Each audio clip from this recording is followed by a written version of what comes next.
d'être venu pour cette conférence organisée par l'ISIX, l'école d'ingénieurs, avec son département génie des systèmes industriels qui se trouve à Cherbourg. Donc nous sommes ici dans les locaux du l'UT, donc je remercie le directeur de l'UT de nous avoir prêté ces locaux et de nous accueillir. C'est le plus grand amphi du site universitaire, hein, c'est pour ça que nous l'avons organisé ici. Donc cette conférence est dans le cadre d'un projet étudiant. Et Marie Mossier, qui est la chef de projet, là, qui s'est bien décarcassée avec tout son groupe. Donc voici tout le groupe projet qui organise cette conférence. Alors c'est pour répondre à un appel à projet de la CDFI Ingénieuse 2015, dont le but est de promouvoir les métiers d'ingénieur auprès des jeunes femmes. Donc elle pourra vous en dire un mot. Et dans le cadre de cet appel à projet, donc, nous avons, un partenariat avec Win Normandie et Marie, qui encadre le groupe également, invité le professeur Jacques Fausse pour cette conférence sur les femmes et l'énergie nucléaire. Donc je vous remercie de votre présence et j'espère que vous avez passé un bon moment avec nous. Donc, merci à l'ISIX pour son soutien et merci aux jeunes qui se sont donné beaucoup de mal pour organiser cette soirée. Donc je vais passer tout de suite la parole à Marie Mossier, chef de projet. Bonsoir. Notre équipe et moi-même sommes ravis déjà de vous accueillir ce soir. Donc, comme le disait M. Olivet, cette conférence, c'est l'aboutissement de notre projet et c'est notre réponse à l'appel à projet de la CDFI. Donc, le but ce soir, c'est de prouver que les femmes ont leur place dans le milieu scientifique et donc de lutter contre les stéréotypes et les préjugés. Normalement, il vous a été distribué à tous votre arrivée un petit livret pour noter vos questions, pour planifier vos notes ici. Et à la fin de celui-ci, vous trouverez un petit questionnaire et on serait très reconnaissant si vous pouviez le remplir et nous le rendre en sortant. Ça nous permettra de mieux correspondre à vos attentes lors des prochains événements. Ah si, une dernière mot sur le prix Femme Energia qui est ouvert depuis mars-avril, donc qui est ouvert à toutes les élèves ingénieurs et toutes femmes travaillant dans le domaine industriel. Je vous remercie, je vais laisser la parole à M. Jacques Fausse. On va vous demander d'abord d'éteindre vos téléphones portables ou de les mettre sur vibreur, au cas échéant.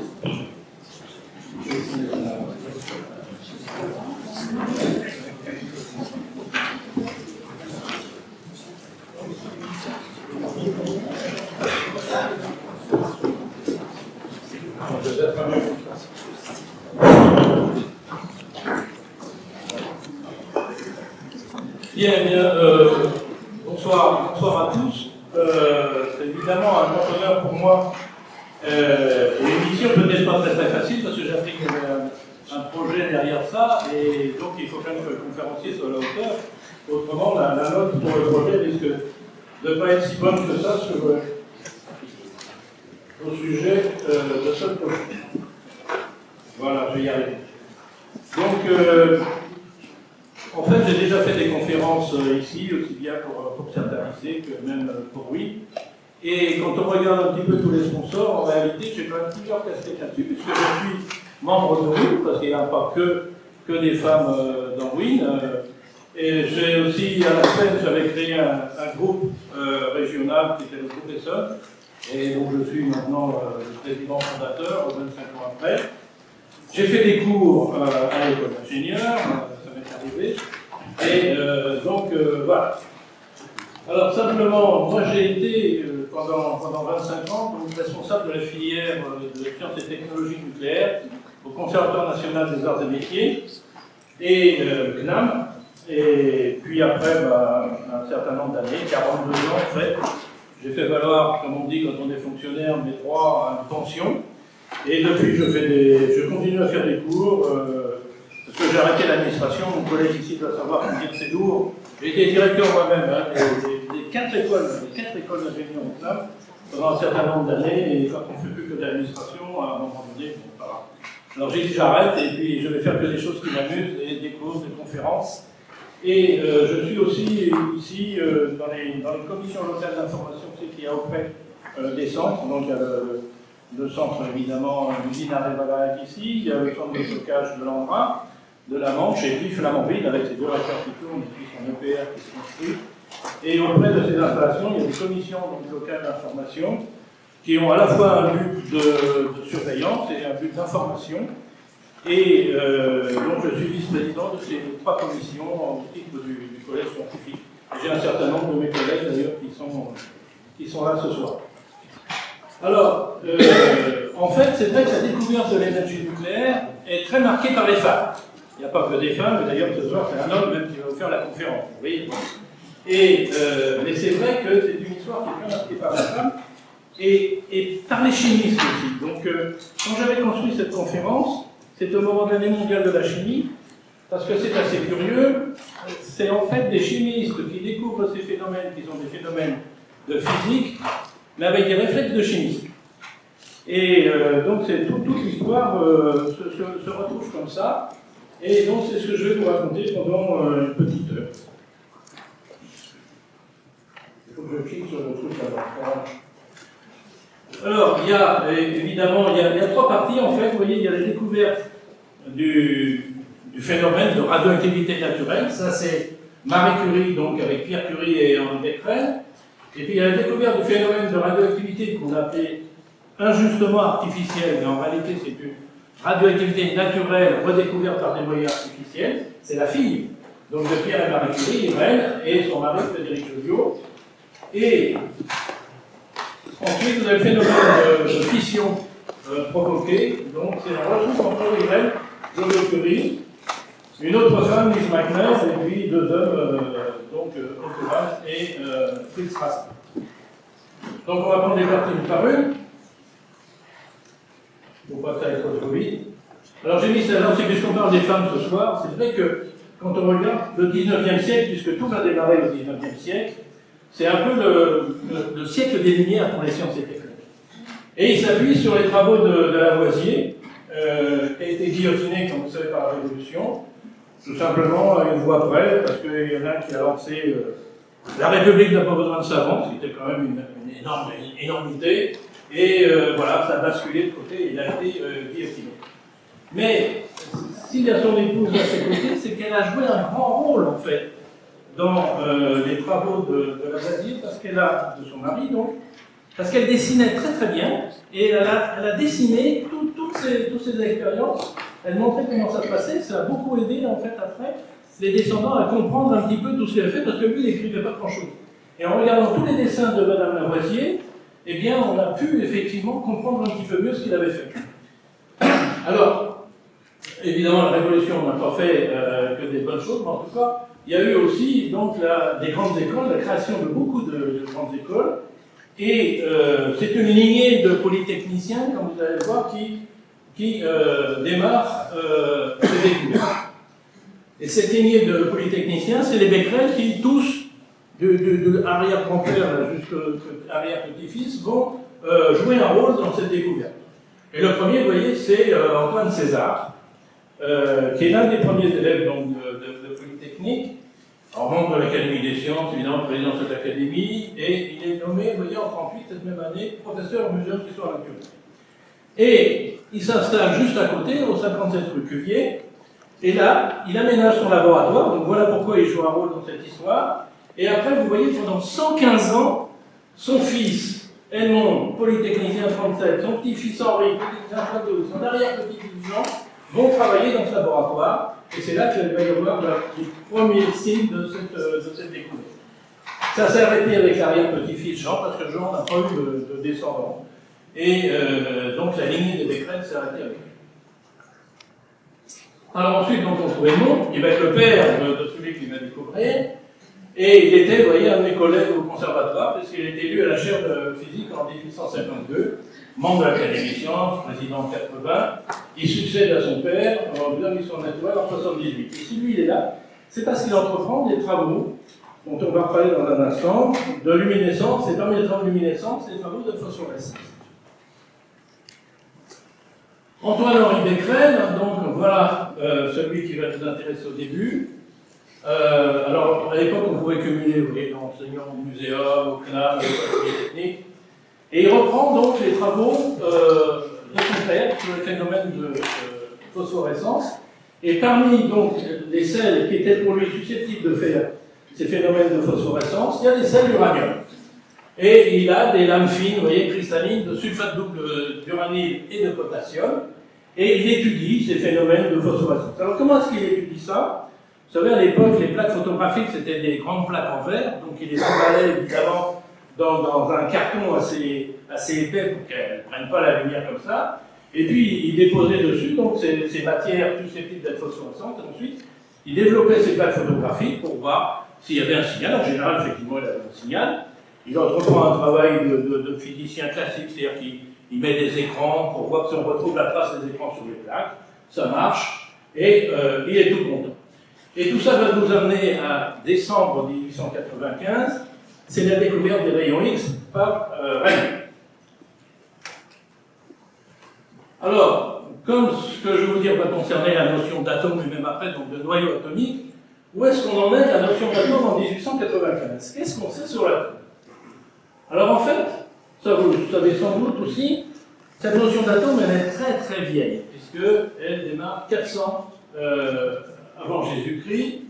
Et j'aime bien mettre cette citation de Démocrite, parce que quand vous lisez ça, en fait, vous avez toute la physique et toute la chimie, c'est assez extraordinaire. C'est ce qu'on appelle la pensée pré-scientifique, c'est-à-dire une démarche qui ne s'appuie pas sur l'expérience. Mais voilà, c'était une théorie. À l'époque, en fait, il n'y avait pas de chercheurs comme aujourd'hui, c'est-à-dire c'était tous des philosophes et vous aviez des écoles de philosophie différentes. Et l'école de Démocrite, elle était basée sur cette notion-là. Vous voyez, le l'eau et la mer, le chaud et le froid, les couleurs ne sont que des apparences. En réalité, il n'y a que les atomes et le vide. Tout ce qui existe résulte des chocs et des combinaisons qui ont lieu entre d'infimes corpuscules insécables. Ça, c'est toute la chimie. Hein. Tout se fait de la même matière et doué de mouvement, les atomes. Ces atomes sont invisibles. Évidemment, les atomes sont invisibles parce qu'on ne pouvait pas les voir. Bon. Alors, atomos, en grec, ça veut dire que je ne peux pas couper, insécable. C'est-à-dire qu'en gros, il disait, tout ce qui m'entoure, tout ce que je vois, etc., je coupe, je coupe, je coupe, je coupe, je coupe. Il y a un moment, je ne peux plus couper. Je suis sur la brique essentielle de la matière, l'atome, atomos. Et à partir de là, tout ce qui me constitue, c'est un empilement de toutes ces briques. On est quand même, vous voyez, à peu près 400 avant Jésus-Christ. Alors, j'ai dit du bien d'un philosophe, je vais dire du mal d'un autre, 2000 ans après, vous voyez, quand même, Leibniz écrit car s'il y avait des atomes dans la nature, cela irait contre les plus grands principes de la raison. Alors, à l'époque, on s'exprimait comme ça, si on vous disait, mon cher ami, ce que vous dites, c'est vraiment un tissu d'idiotie, d'imbécilité qu'on n'a jamais vu, on vous disait, mon cher ami, cela va contre les plus grands principes de la raison. Mais ça veut dire la même chose. Comme disait ma grand-mère, elle aurait bien fait se casser la jambe ce jour. Et donc on arrive en 1895, bon ça y est quand même, à partir de Lavoisier, c'est tout à l'heure, Avogadro, et le fameux nom d'Avogadro, bon, on commence quand même à avoir une idée plus précise de l'atome, et plus personne ne peut dire que l'atome n'existe plus. Et le modèle de l'époque, c'est le modèle de Thomson, Joseph John Thomson, qui était à l'époque le patron donc, du laboratoire de physique de Cambridge, titulaire de la chaire de physique de Cambridge. Et on avait un tout petit peu avancé, pas beaucoup par rapport à Démocrite. Là où on avait avancé le plus, c'était dans les dimensions, grâce à Avogadro. On disait, voilà, c'est dimension, c'était l'angstrom, c'était l'unité qu'on avait définie à ce moment-là. Vous voyez, c'est tout petit, parce que c'est un dixième de milliardième de mètre. Et donc, c'était un peu comme une boule de billard, l'atome, c'est-à-dire que c'était voilà, une boule dans laquelle, évidemment, on ne pouvait pas pénétrer. Et un empilement de ces boules, ça faisait la matière. Et en 1895, donc, en décembre même de cette année, Röntgen découvre les rayons X. La première image qu'il fait, vous voyez, c'est l'image de la main de son épouse, Bertha. Alors, les méchants disent qu'il a fait ça parce qu'il ne savait pas s'il n'y avait pas des effets nocifs à ces rayonnements et que du coup il a demandé à sa femme de mettre la main. D'autres ont dit non, c'était pour la bague, effectivement, montrer que voilà, il y avait une différence entre les tissus mous et les tissus durs au point de vue d'image. Il appelle ça X parce qu'il ne sait pas. Il ne sait pas d'où ça vient. Il sait que ça existe, mais il ne sait pas d'où ça vient. Donc il les appelle X. Il faut imaginer qu'il va s'écouler à peu près 30 ans avant qu'on sache l'origine, d'où viennent ces rayons. Il n'empêche que, j'en dirai un mot tout à l'heure, même pendant la guerre, on utilise ces rayons en radiologie, etc., pour faire des images, mais sans encore savoir véritablement d'où ils viennent.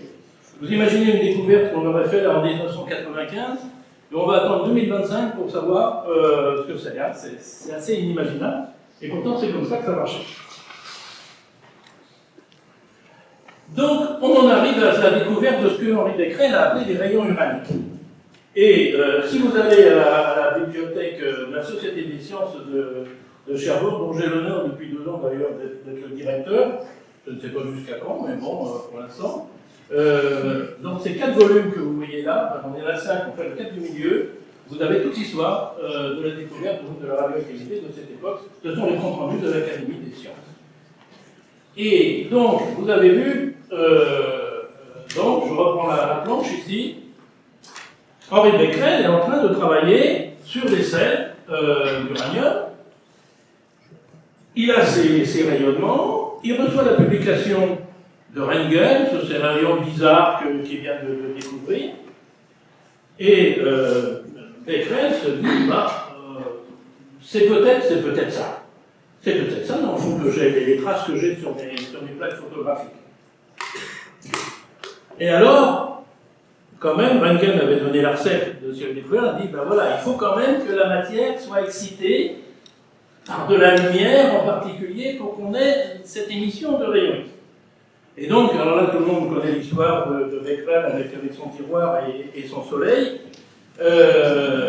Donc, ben Becquerel, il essaye, alors il met ses plaques toujours enfermées évidemment dans son carton, dessus il pose ses sels pour voir si l'image qu'il avait jusque-là sur ces plaques ne serait pas par hasard plus forte en ayant ces rayons X. Il fait un certain nombre d'expériences, il trouve à peu près le même signal, et puis il veut faire une publication, et il veut publier ça, en fait, au début du mois de mars 1887. Et alors, on arrive donc à la dernière semaine de février 1896, qui est donc une semaine décisive, et elle est décisive en grosse partie au mauvais temps, qui sévit à ce moment-là sur la capitale. Parce que pour lui, vous voyez, il est dans cette image du rayon X, donc il faut que le soleil vienne évidemment faire quelque chose sur ces sels d'uranium. Et le 26, il fait du soleil seulement jusqu'à 10 heures, le 27 un petit peu, mais alors les 3 jours d'après, c'est gris, et on arrive au dimanche 1er mars, et pour lui c'est fatidique ce dimanche 1er mars, parce que c'est le lendemain qu'il doit faire cette publication, le lundi 2 mars 1896 à l'Académie. Et donc, je dis, mais c'est épouvantable, qu'est-ce que je vais faire, parce que j'ai rien appris de neuf en gros. Et il dépouille quand même sa plaque. Et puis, là, il s'aperçoit qu'il a le même signal, c'est-à-dire que même quand il a eu quasiment été impressionné, il a le même signal que celui qu'il avait. Et il se dit, si ça se trouve, je n'ai peut-être pas besoin de soleil. Alors, il avait fait 5 expériences, et donc les autres, il les met dans son tiroir, le fameux tiroir de Becquerel qui arrive. Il va refaire ça d'ailleurs dans les semaines suivantes. Et alors pourquoi dimanche 1er mars? Parce que l'Académie des sciences se réunit tous les lundis. C'est encore vrai aujourd'hui. Et ce qui est encore vrai aujourd'hui, c'est que si vous faites une découverte, le moyen le plus rapide de prendre date, parce que ce qui est important quand on fait de la recherche, c'est de prendre date. Parce que si vous êtes en train de découvrir quelque chose, ou sur le point de découvrir quelque chose d'intéressant, vous savez très bien que vous n'êtes pas le seul. Il y a au moins 4, 5 laboratoires, voire 10 dans le monde entier qui fait la même chose. Et c'est le premier qui va trouver le prix Nobel. Bon. Et le moyen le plus rapide, c'est ça. C'est-à-dire que vous donnez un papier à un académicien que vous connaissez, et puis bon, à notre niveau, on a tous des académiciens dans nos poches, hein, c'est pas un problème. Le gars se mouille pas, il dit voilà, monsieur machin me dit qu'il vient de trouver le fil à couper le beurre. Bon, il se mouille pas, c'est pas lui qui le dit, c'est l'autre. Il n'empêche que la publication, elle est à ce moment-là dans les comptes rendus de l'Académie, et vous prenez date. Et voilà pourquoi c'est intéressant, évidemment, de se dépêcher, que même le dimanche 1er mars, et là, il y a des chercheurs qui travaillent. Là, les chercheurs de l'agriculture, que vous savez. Et donc, voilà, cette image, évidemment, qui est extrêmement, extrêmement célèbre. Hein, et vous voyez, donc c'est écrit 26 février, 1er mars 96, sulfate double d'uranyle et de potassium, papier noir, donc ça c'est emballé, c'est sa plaque, croix de cuivre mince, vous voyez, c'est la croix de Malte que vous voyez en bas ici, exposé au soleil le 27 et à la lumière diffuse le 26, développé le 1er mars. Et donc il fait quand même sa publication, voilà la séance du 2 mars 1896. La note est là, alors je vous le mets évidemment un peu mieux, que ce soit plus lisible. Sur les radiations invisibles émises par les corps phosphorescents, note de M. Henri Becquerel. Alors lui en plus il est académicien, donc vous n'avez même pas besoin de trouver un académicien pour faire ce papier, il pouvait faire tout seul. Et alors il dit ici, un peu d'hébétique, mais bon, c'est pas bien grave. Les expériences que je rapporterai ont été faites avec une radiation émise par les lamelles cristallines de sulfate double d'uranyle et de potassium, corps dont la phosphorescence est très vive. Comme on le sait aujourd'hui, il n'y a pas de phosphorescence du tout. On peut vérifier très simplement que les radiations émises par cette substance, quand elle est exposée au soleil ou à la lumière diffuse du jour, ça c'est complètement faux, traversent non seulement des feuilles de papier noir, mais bien sûr après divers métaux, ça c'est vrai, mais il n'y a pas besoin d'être exposé comme un. Toutefois, quand même, c'est très sérieux parce que dans sa publication, un peu plus loin, il écrit « J'insisterai particulièrement sur le fait suivant qui me paraît tout à fait important et en dehors des phénomènes que l'on peut s'attendre à observer. Les mêmes lamelles cristallines placées en regard de plaques photographiques dans les mêmes conditions et au travers des mêmes écrans, mais à l'abri des radiations incidentes et maintenues à l'obscurité, produisent encore les mêmes impressions. Je pensais aussitôt que l'action avait dû continuer à l'obscurité. » Et donc, dans les semaines qui suivent, il remonte cette haut, et là, il laisse ses plaques évidemment dans l'obscurité. Il fait un travail très, très consciencieux de chercheur, c'est-à-dire qu'il change le sel d'uranium pour montrer que c'est bien l'uranium qui est responsable.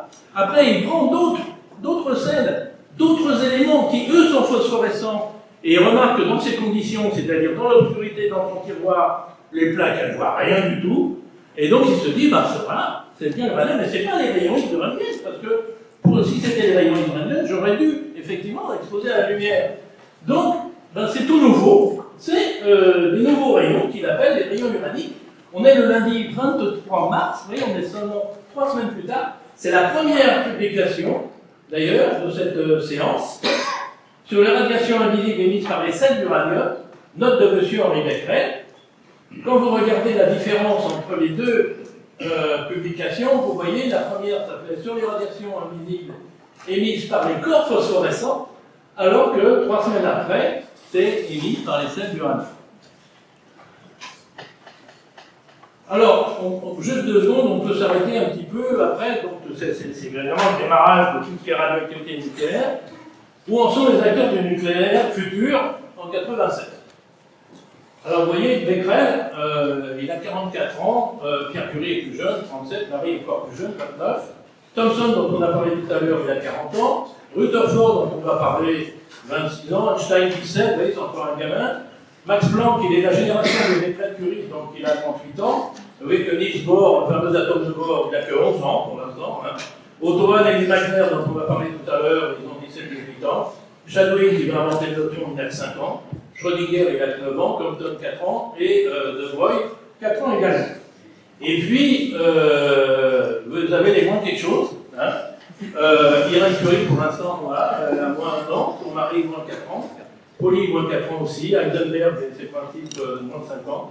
Fermi aussi. Oppenheimer, moins 8 ans. Teller, moins 12 ans. Et Cyborg, puis on verra d'ailleurs tout à l'heure, moins 16 ans.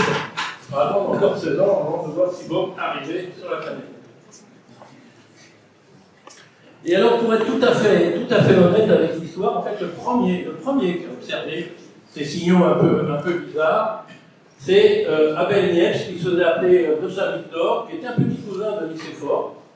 Et en fait, c'était le premier à coloriser des plaques photographiques. Vous prenez ces grandes plaques en verre que vous connaissez, et il coloriait. Et c'est vrai que l'uranium, on va en dire juste avant ici, il est connu, c'est sel, pour avoir de très très jolies couleurs. Et alors, il voulait utiliser ces très jolis oranges, ces très jolis verts sur ces plaques. Et manque de chance, il récupérait des énormes patatoïdes noires. Et il s'est dit, c'est pas possible, il se passe quelque chose. Vous voyez, il pressent l'importance du phénomène, mais il se méprend sur son origine et il ne fait pas l'expérience qu'a fait Becquerel. Mais Becquerel, 35 ans plus tard, vous voyez, le premier qu'on a parlé, c'est lui. Donc c'est le début de notre histoire. Vous voyez, Becquerel pense que c'est un phénomène qui est dû à l'uranium, ce sont les rayons uraniques. Alors, on peut penser que c'est une découverte extraordinaire, ça fait les grands titres des journaux, non, tout le monde s'en fout complètement parce que personne ne sait ce que c'est que l'uranium. À part les céramistes et les potiers, pour la raison que je vous donnais tout à l'heure, qui font des très très jolis salles, autrement, personne ne connaît l'uranium, c'est bien là l'élément de la classification. Il a été découvert, vous voyez, en 1789 par un pharmacien, tiens, je l'ai dit bien des pharmaciens aussi, cher Jean-Louis, tu vois, Klaproth, un pharmacien autrichien. Et alors 1789, c'est un moyen facile, je le disais toujours à mes élèves, pour retenir la date de la Révolution française, que c'est la même année que la découverte de l'uranium. Et je vous ai mis aussi cet extrait-là, qui est recopié exactement comme il est dans le texte. On est, vous le voyez, dans les mémoires de l'Académie royale de Berlin, hein, en 1792. Et vous voyez qu'à l'époque, dans les mémoires de l'Académie royale de Berlin, qu'on soit allemand ou autrichien, etc., on publiait en français. Alors, les S étaient faits comme des grands F, vous voyez. Il faut par conséquent bannir la nomenclature les noms décevants de Pechmann et Heisenbergers. Les E étaient marqués comme ça aussi.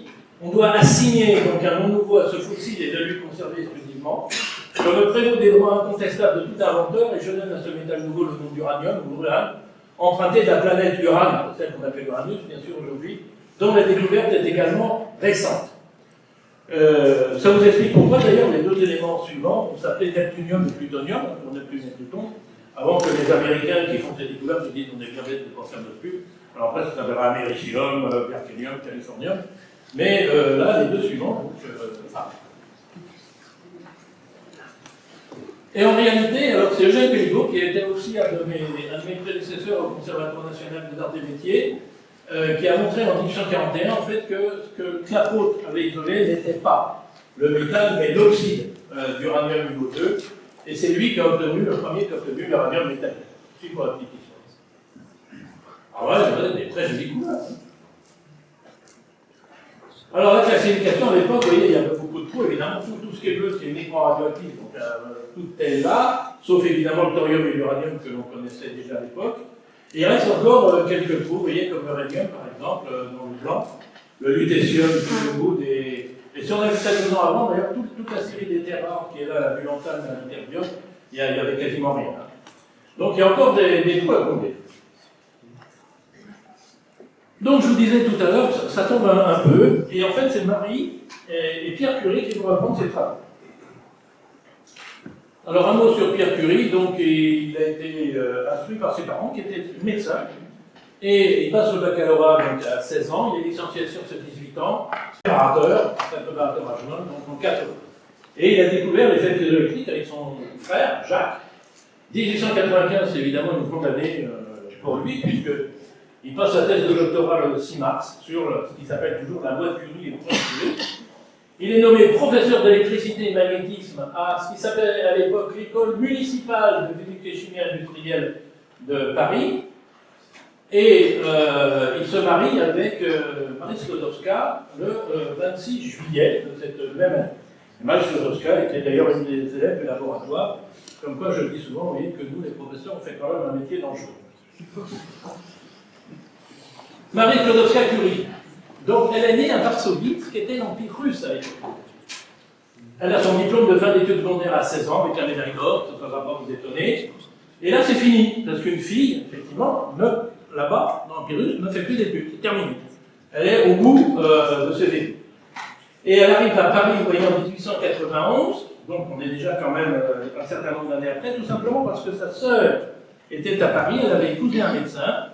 Elle faisait de son côté des économies pour accueillir sa sœur. Elle-même travaillait comme gouvernante, donc faisait aussi des économies. Et en 91, elle a assez d'argent pour venir. Le 3 novembre, elle s'inscrit à la faculté des sciences. Elle a reçu première en 93, ça pour vous donner la licence de physique. Seconde, à celle de mathématiques. Ça, c'est son diplôme de licencié sciences physiques. Et elle rejoint, vous voyez, en 1894, donc le laboratoire où travaille Pierre Curie sur le magnétisme. Et alors on avait créé peu de temps avant un concours d'agrégation pour l'enseignement des jeunes filles, avec donc des professeurs qui du coup devaient être des femmes. Ça, les hommes ils n'ont rien vu venir à l'époque, et ils ont dit maintenant il faut des femmes. Et là il y avait donc un concours spécial pour les filles. Et elle s'inscrit en section mathématiques, évidemment elle a reçu première. Et c'est encore vrai aujourd'hui, normalement quand vous avez l'obligation, vous devez prendre un poste dans l'enseignement secondaire. Elle refuse. Elle dit non, je veux faire de la recherche. Heureusement pour l'humanité après. Et je veux préparer une thèse de doctorat. Et le 26 juillet 1995, évidemment, le même jour que Pierre Curie, il épouse Jacques. Alors, et voilà, donc, quasiment la photo du mariage. Ils partent en voyage de noces à bicyclette. Et il faut trouver un sujet de thèse. Donc, ils en discutent entre eux. Or, Pierre Curie était un camarade d'école, de cette fameuse école MPCI, de Henri Becquerel. Et il dit à Marie Curie, il dit, tu devrais reprendre ce truc-là qu'a découvert Henri Becquerel, c'est assez intéressant, on ne fait plus grand-chose là-dessus, ça peut être intéressant pour un sujet de thèse. Et c'est là qu'intervient le réflexe de chimiste. Donc elle se dit, il n'y a pas assez d'uranium dans les sels, donc je vais prendre des minerais, je vais travailler sur des minerais. Et que fait un ou une chimiste pour découvrir un phénomène que Becquerel a vu sur des sels d'uranium? Il dit, je vais isoler l'uranium. Et comme ça, ce phénomène qu'il a vu un petit peu, je vais le voir beaucoup plus. Et elle le voit beaucoup moins. Et toute la découverte, évidemment, après, vous l'avez ici avec son mari au milieu, M. Coty, qui était l'assistant de Pierre. Et évidemment, Pierre joue quand même un rôle important, parce qu'on m'a fait remarquer une fois, il dit oui, mais vous voyez le Marie Curie, mais Pierre, c'est quand même lui qui lui a fabriqué son premier détecteur. C'est quand même grâce à ce détecteur qu'elle a pu faire ces mesures-là. C'est vrai, mais il ne faut pas l'oublier non plus. Le laboratoire de la rue Gaumont, donc École nationale supérieure, ici, la rue Gaumont. Et voilà la publication qui déclenche tout, c'est la publication du mardi 12 avril 1898. Alors on m'a fait remarquer une fois, on m'a dit oui, mais vous nous avez dit que l'académie se réunissait le lundi et là c'est un mardi. Elle dit oui, parce que le dimanche c'était le dimanche de Pâques et donc le lundi personne ne travaillait. Donc pour une fois, l'académie se réunit le mardi, tout va bien. Et c'est ce tableau-là qui est ici, donc sa publication, les rayons émis par les composés d'uranium et du thorium. Alors vous allez voir, son nom va changer, c'est assez curieux là, c'est Madame Sklodowska-Curie. Donc elle n'était pas à l'académie, elle n'a d'ailleurs jamais été à l'académie, bien malgré ses deux prix Nobel, présentée par M. Lippmann. Et ici, voilà, je vous l'ai remis un petit peu mieux là. Alors, intensité en picoampères, ça c'est donc l'appareil que lui avait fabriqué Pierre Curie. Donc, l'émission de rayonnement se traduisait par une ionisation en fait, du milieu dans lequel elle était. Ça faisait des charges électriques. Et à partir de là, vous convertissez ça en courant électrique. Alors, c'est une intensité évidemment très très très faible, mais proportionnelle en fait à cette émission de rayonnement. Et voilà ce qu'elle trouve. Alors, je vous parlerai plus tard de la ligne 3, là où il y a un petit 2 comme signal. On va regarder le reste. Donc, uranium métal 24, oxyde de thorium 53. Et vous voyez, pechblende, c'est les minerais sables. Et pechblende, donc de Joachim Stahl. Alors, Joachim Stahl, pour la petite histoire, c'est donc la vallée de Saint-Joachim, en Bavière. Et c'est là où Klaproth avait pris ces minerais d'uranium. C'est là-dessus qu'il avait découvert l'oxyde d'uranium. Et c'est une mine où, 3 siècles avant, on exploitait l'argent. Il y avait de l'argent dans ces mines. Et les nobles qui étaient propriétaires de ces mines, à l'époque, quand vous étiez propriétaire de mines d'argent, eh bien, vous aviez le droit de frapper votre monnaie.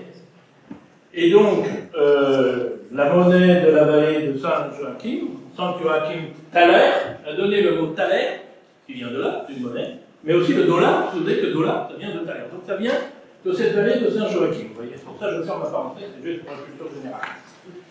Pechblende, 83, uranium métal, 24. Donc elle isole en fait l'uranium de minerai, et là où elle trouvait 83, elle pensait que je vais trouver 2000, ou à la rigueur 200, 500. elle trouve 24. L'autre pêche-blanc, pareil, elle trouve plus. Alors qu'est-ce qu'elle fait? Vous voyez la chalcolite qui est là, c'est assez facile à fabriquer parce qu'il y a du cuivre, il y a de l'oxyde d'uranium, il y a du phosphate. Et donc, elle fabrique une chalcolite synthétique et elle compare à une vieille chalcolite qui a des centaines de millions d'années. Bien sûr, dans celle qu'elle vient de fabriquer, ben, elle retrouve 24, c'est logique. En revanche, dans l'autre, il y a 52. Et c'est ça qui lui fait dire, est-ce qu'il n'y aurait pas dans la langue de mon minerai des éléments qu'on ne connaît pas et qui seraient plus émetteurs de rayonnement que l'uranium lui-même? Bon, puis elle se dit, je ne vais pas trimballer émetteur de rayonnement comme ça chaque fois, il faut que je trouve un mot qui résume tout ça, et c'est là qu'elle invente le mot radioactif. Donc, est-ce qu'il n'y aurait pas des éléments plus radioactifs que l'uranium lui-même? Et c'est là qu'elle entreprend, tout le monde connaît l'histoire, des séparations chimiques, qu'elle invente d'ailleurs, hein, et elle isole, donc là, tout le monde la voit touiller ces espèces de chaudrons, là, où elle a dissous ça dans l'acide nitrique, et elle s'aperçoit donc en fait, elle concentre la radioactivité, d'une part en précipitant avec du bismuth, et d'autre part en précipitant avec du barium. On va voir ça dans un instant. Et donc, on arrive au 18 juillet, c'est bien un lundi cette fois-ci, 1898. C'est la note qui est là, sur une substance nouvelle, radioactive. C'est écrit comme ça, radioactive, à l'époque, dans la publication, contenue dans la pêche blanche. Note, alors vous voyez, elle s'appelle Escurie maintenant. Hein. C'est curieux, on pourrait croire que c'est son prénom, alors qu'en fait, c'est Schlosser. Note de M. Pécurie et Mme Escurie, présentée par M. Becquerel. Il n'a pas droit à H, lui, bon, c'est comme ça. Bon, ouais, alors on a le trio là, ils sont là tous les trois, comme acteurs. Vous voyez que la petite étoile qui est là, en fait, ce travail a été fait donc, à l'école municipale de chimie industrielle. Nous remercions tout particulièrement M. Bémon, chef de travaux de chimie, pour les conseils et l'aide qu'il a bien voulu nous donner. Alors vous voyez, ça c'est, même encore aujourd'hui, ça se fait de plus en plus, mais à l'époque c'était assez exceptionnel qu'on cite dans une publication le technicien qui a travaillé avec vous. Et même M. Bémon va se retrouver d'ailleurs parmi les auteurs des publications après. C'était vraiment un signe de l'ouverture d'esprit des curies de l'époque. À l'époque, je veux dire. Donc là, nous croyons que la substance que nous avons retirée de la pêche blanche contient un métal non encore signalé, voisin du bismuth et de ses propriétés analytiques. L'existence de ce nouveau métal se confirme. Nous proposons de l'appeler polonium, du nom du pays d'origine de l'un d'entre nous. On sait bien qui gagne. Monsieur de Marseille, alors ça, peut-être certains d'entre vous ont vu une pièce qui s'appelait Les Palmes de M. Schultz et qui reprend cette découverte dans le laboratoire d'ailleurs qui a été très très bien reconstitué de la rue Lumont. Et en fait, on voit M. de Marseille qui arrive dans le film et c'est aussi un camarade d'école de Pierre Curie. Alors pour Pierre Curie, c'est un individu qui a mal tourné parce qu'il s'est vendu à l'industrie et il vend des appareils, donc au lieu de faire de la recherche, vraiment c'est pas noble du tout.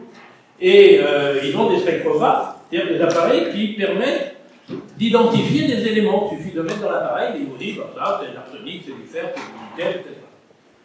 Et vous voyez dans le film, il y a Pierre et Marie Curie qui disent, on va faire une bonne farce de Marseille parce que depuis le temps qu'il nous dit que ces appareils sont vraiment impeccables, qu'il peut trouver n'importe quoi, on va lui donner un petit peu de polonium, on va lui demander ce que c'est. Et donc, de Marseille arrive et on lui dit, alors, ça marche toujours aussi bien ces appareils, là, tu peux nous dire, on a un truc, on ne sait pas ce que c'est, là, tu peux nous dire ce que c'est? Alors, il le met, il dit, non, l'appareil, et puis il ne trouve pas, parce que personne n'avait jamais vu. C'est ça la recherche, quand vous faites de la recherche, ce qui est quand même très très jouissif, c'est quand vous êtes le premier à avoir quelque chose que personne n'a jamais vu dans le monde, quand vous êtes le premier. Et il dit, bah non, je ne vois pas. Et ben, vous voyez, c'est dans la publication. Monsieur de Marseille a bien voulu examiner le spectre du corps que nous étudions. Il n'a pas pu y distinguer aucune règle caractéristique, en dehors, évidemment, de celle qui était due à des impuretés. Et le 30 décembre, pardon, le 26 décembre, pardon, de cette même année, donc vous voyez, on travaillait même pendant la traite des confiseurs, à ce moment-là, sur une nouvelle substance fortement radioactive qu'on met dans la pêche blanche. Donc vous voyez, alors maintenant elle est devenue Madame Pécurie, hein, c'est toujours Jean-Marie, c'est Pierre Curie maintenant, et Monsieur Gébémon, vous voyez les noms, et c'est toujours Becquerel qui plaît. la nouvelle substance radioactive que nous allons trouver à toutes les apparences chimiques du barium. Et à la page suivante, les diverses raisons que nous venons d'énumérer nous portent à croire que la nouvelle substance radioactive renferme un élément nouveau auquel nous proposons de donner le nom de radium comme un rayon. Alors, très vite, vous voyez, on est en 1901, c'est-à-dire de 98-1901, très vite, on a une idée des effets possibles de ces rayonnements, des effets biologiques. C'est la publication qui est ici, qui est faite par Henri Becquerel, alors là il y a son nom en entier, puis Pierre Curie, Action physiologique des rayons de radium. Alors ce qui est rigolo, ce qu'il a raconté dans ces 2 pages, là, c'est l'anecdote en fait, c'est-à-dire que, je vous ai dit que Becquerel et Curie étaient 2 camarades d'école, donc ils se voyaient souvent, et un jour, il y a Becquerel qui dit à Pierre Curie, il dit, c'est bizarre parce que j'ai une tache là, rouge sur le ventre, là, regarde, il dit, bon, tu vois, c'est une tache. Alors Pierre Curie dit, mais c'est pas dans la poche de ton gousset là, que tu mets tes sels d'uranium? Alors il dit, bah si. Alors, Pierre il dit, bah c'est peut-être ça. Il dit, écoute, tu sais pas ce que tu vas faire, vous voyez tout de suite le chercheur. Tu vas me donner des ailes, moi je vais mettre dans les 2 poches pour moi. Et 3 semaines après, il se revoit et Pierre Curie dit, regarde, j'ai 2 taches. Et c'est ce qui est raconté dans les 2 pages qui sont là. C'est déjà une radiodermite quand même, hein. C'est pas neutre. Non, je suis en train d'appuyer sur l'arrière. Voilà, ici à la fin, vous voyez quand même, sur les mains ont une tendance générale à l'escamation. Les extrémités des doigts, bien sûr, qui ont tenu les tubes et capsules, parce que c'est là évidemment que c'est dangereux, renferment des produits très actifs, deviennent durs et parfois très douloureuses. Pour l'un d'entre nous, l'inflammation de l'extrémité des doigts dure une quinzaine de jours et s'est terminée par la chute de la peau, mais la sensibilité douloureuse n'a pas encore complètement disparu au bout de 2 mois. Vous voyez, ça en est quand même en 1901. Alors, un mot sur cette ligne-là, dans la publication, je ne vous en ai pas parlé, je vous en parle maintenant. La publication de Marie Curie, c'est très intéressant de voir ça. Vous voyez, elle met, alors, fluoxytantale de potassium, ça veut dire quoi? Il n'y a pas d'uranium, il n'y a pas de thorium là-dedans. Il y a du fluor, il y a de l'oxygène, il y a du tantale, il y a du potassium. Et pourtant, elle trouve un signal. Elle n'en parle pas du tout dans la publication. Rien, il n'y a pas un mot. Pourquoi? Parce qu'elle se dit, si je dis quelque chose, je vais dire une connerie. Donc c'est pas la peine. Hein? Vaut mieux que je dise rien. En revanche, pour elle, vous voyez ça, c'est une vérité scientifique. Vous pouvez être sûr que cette expérience-là, elle l'a faite, refaite. Elle a toujours trouvé un signal. Il y a un truc. Alors évidemment, aujourd'hui, on sait, c'est le potassium carbone. Hein? Mais à l'époque, elle ne pouvait pas imaginer. En revanche, voilà, la vérité scientifique, elle est là. Elle a dit, c'est parce que je ne sais pas, je n'ai pas assez de connaissances aujourd'hui pour dire d'où ça vient, qu'est-ce que c'est, mais c'est sûr qu'il y a un phénomène. Parce que la vérité, elle est là. En revanche, je me tais parce que c'est pas la peine que je dise quelque chose. Cela est réel contre les plus grands principes de la vie. Donc, on a avancé d'un cran, vous voyez, Becquerel disait, j'ai trouvé quelque chose qui concerne l'uranium, et Pierre et Marie Curie, en fait, démontrent que, en réalité, ce phénomène est lié à l'instabilité de la matière, et ça touche tous les éléments, depuis le 92, pour revenir, en fait, jusqu'au 82 et au 83, c'est-à-dire le plomb et le bitume, qui sont des éléments stables, et donc ces éléments, en fait, modifient leur structure, l'uranium, le thorium et les autres, là, les radium, le polonium, etc., jusqu'à ce qu'on arrive à la stabilité. Et, mais à l'époque, évidemment, personne ne pouvait imaginer que du fer puisse être radioactif, que du nickel puisse être radioactif, etc. Alors ça, c'est un extrait du... Donc ils vont avoir le prix Nobel, tous les 3, en 1903, donc c'est la 3e année du prix Nobel. Alors en fait, il est partagé en 2, le prix Nobel, c'est la moitié pour Henri Becquerel et l'autre moitié pour le couple Curie. Et vous voyez, le discours Nobel de Pierre Curie, c'est 1905. C'est assez drôle parce que, en fait, bon, c'était les débuts du prix Nobel, hein, donc ça n'avait pas l'importance que ça revêt aujourd'hui. Aujourd'hui, si vous avez le prix Nobel et qu'on dit, tiens, il faut aller le chercher tel jour à Copenhague, vous y allez, quoi. Hein, c'est pas Copenhague, c'est Stockholm, pardon, à Stockholm. Vous y allez, vous ne discutez pas. Et là, en fait, non. Pierre et Marie Curie, ils disent à Becquerel, tiens, puisque toi tu y vas, T'en profites, tout le monde a du boulot là, au laboratoire pour perdre notre temps à aller à Stockholm, donc tu vas nous ramener notre prix. Alors, le pauvre Becquerel, quand il réclame le prix des écuries pour le ramener, il me dit ça va pas, non? Il faut qu'il vienne le chercher, il doit faire un discours Nobel, c'est la tradition même encore aujourd'hui. C'est ce qu'on appelle le discours Nobel, il doit faire un discours, autrement ils n'ont pas leur prix. Du coup, 2 ans après, vous voyez, ils y sont allés, et ça c'est assez intéressant. On peut se demander si l'humanité, donc c'est un extrait du discours de Pierre Curie, a avantage à connaître les secrets de la nature, si elle est mûre pour en profiter, ou si cette connaissance ne lui sera pas nuisible. L'exemple des découvertes de Nobel est caractéristique. Les explosifs puissants ont permis aux hommes de faire des travaux admirables. Ils sont aussi un moyen terrible de destruction entre les mains des grands criminels qui entraînent les peuples vers la guerre. Je suis de ceux qui pensent, avec Nobel, que l'humanité tirera plus de bien que de mal des découvertes nouvelles.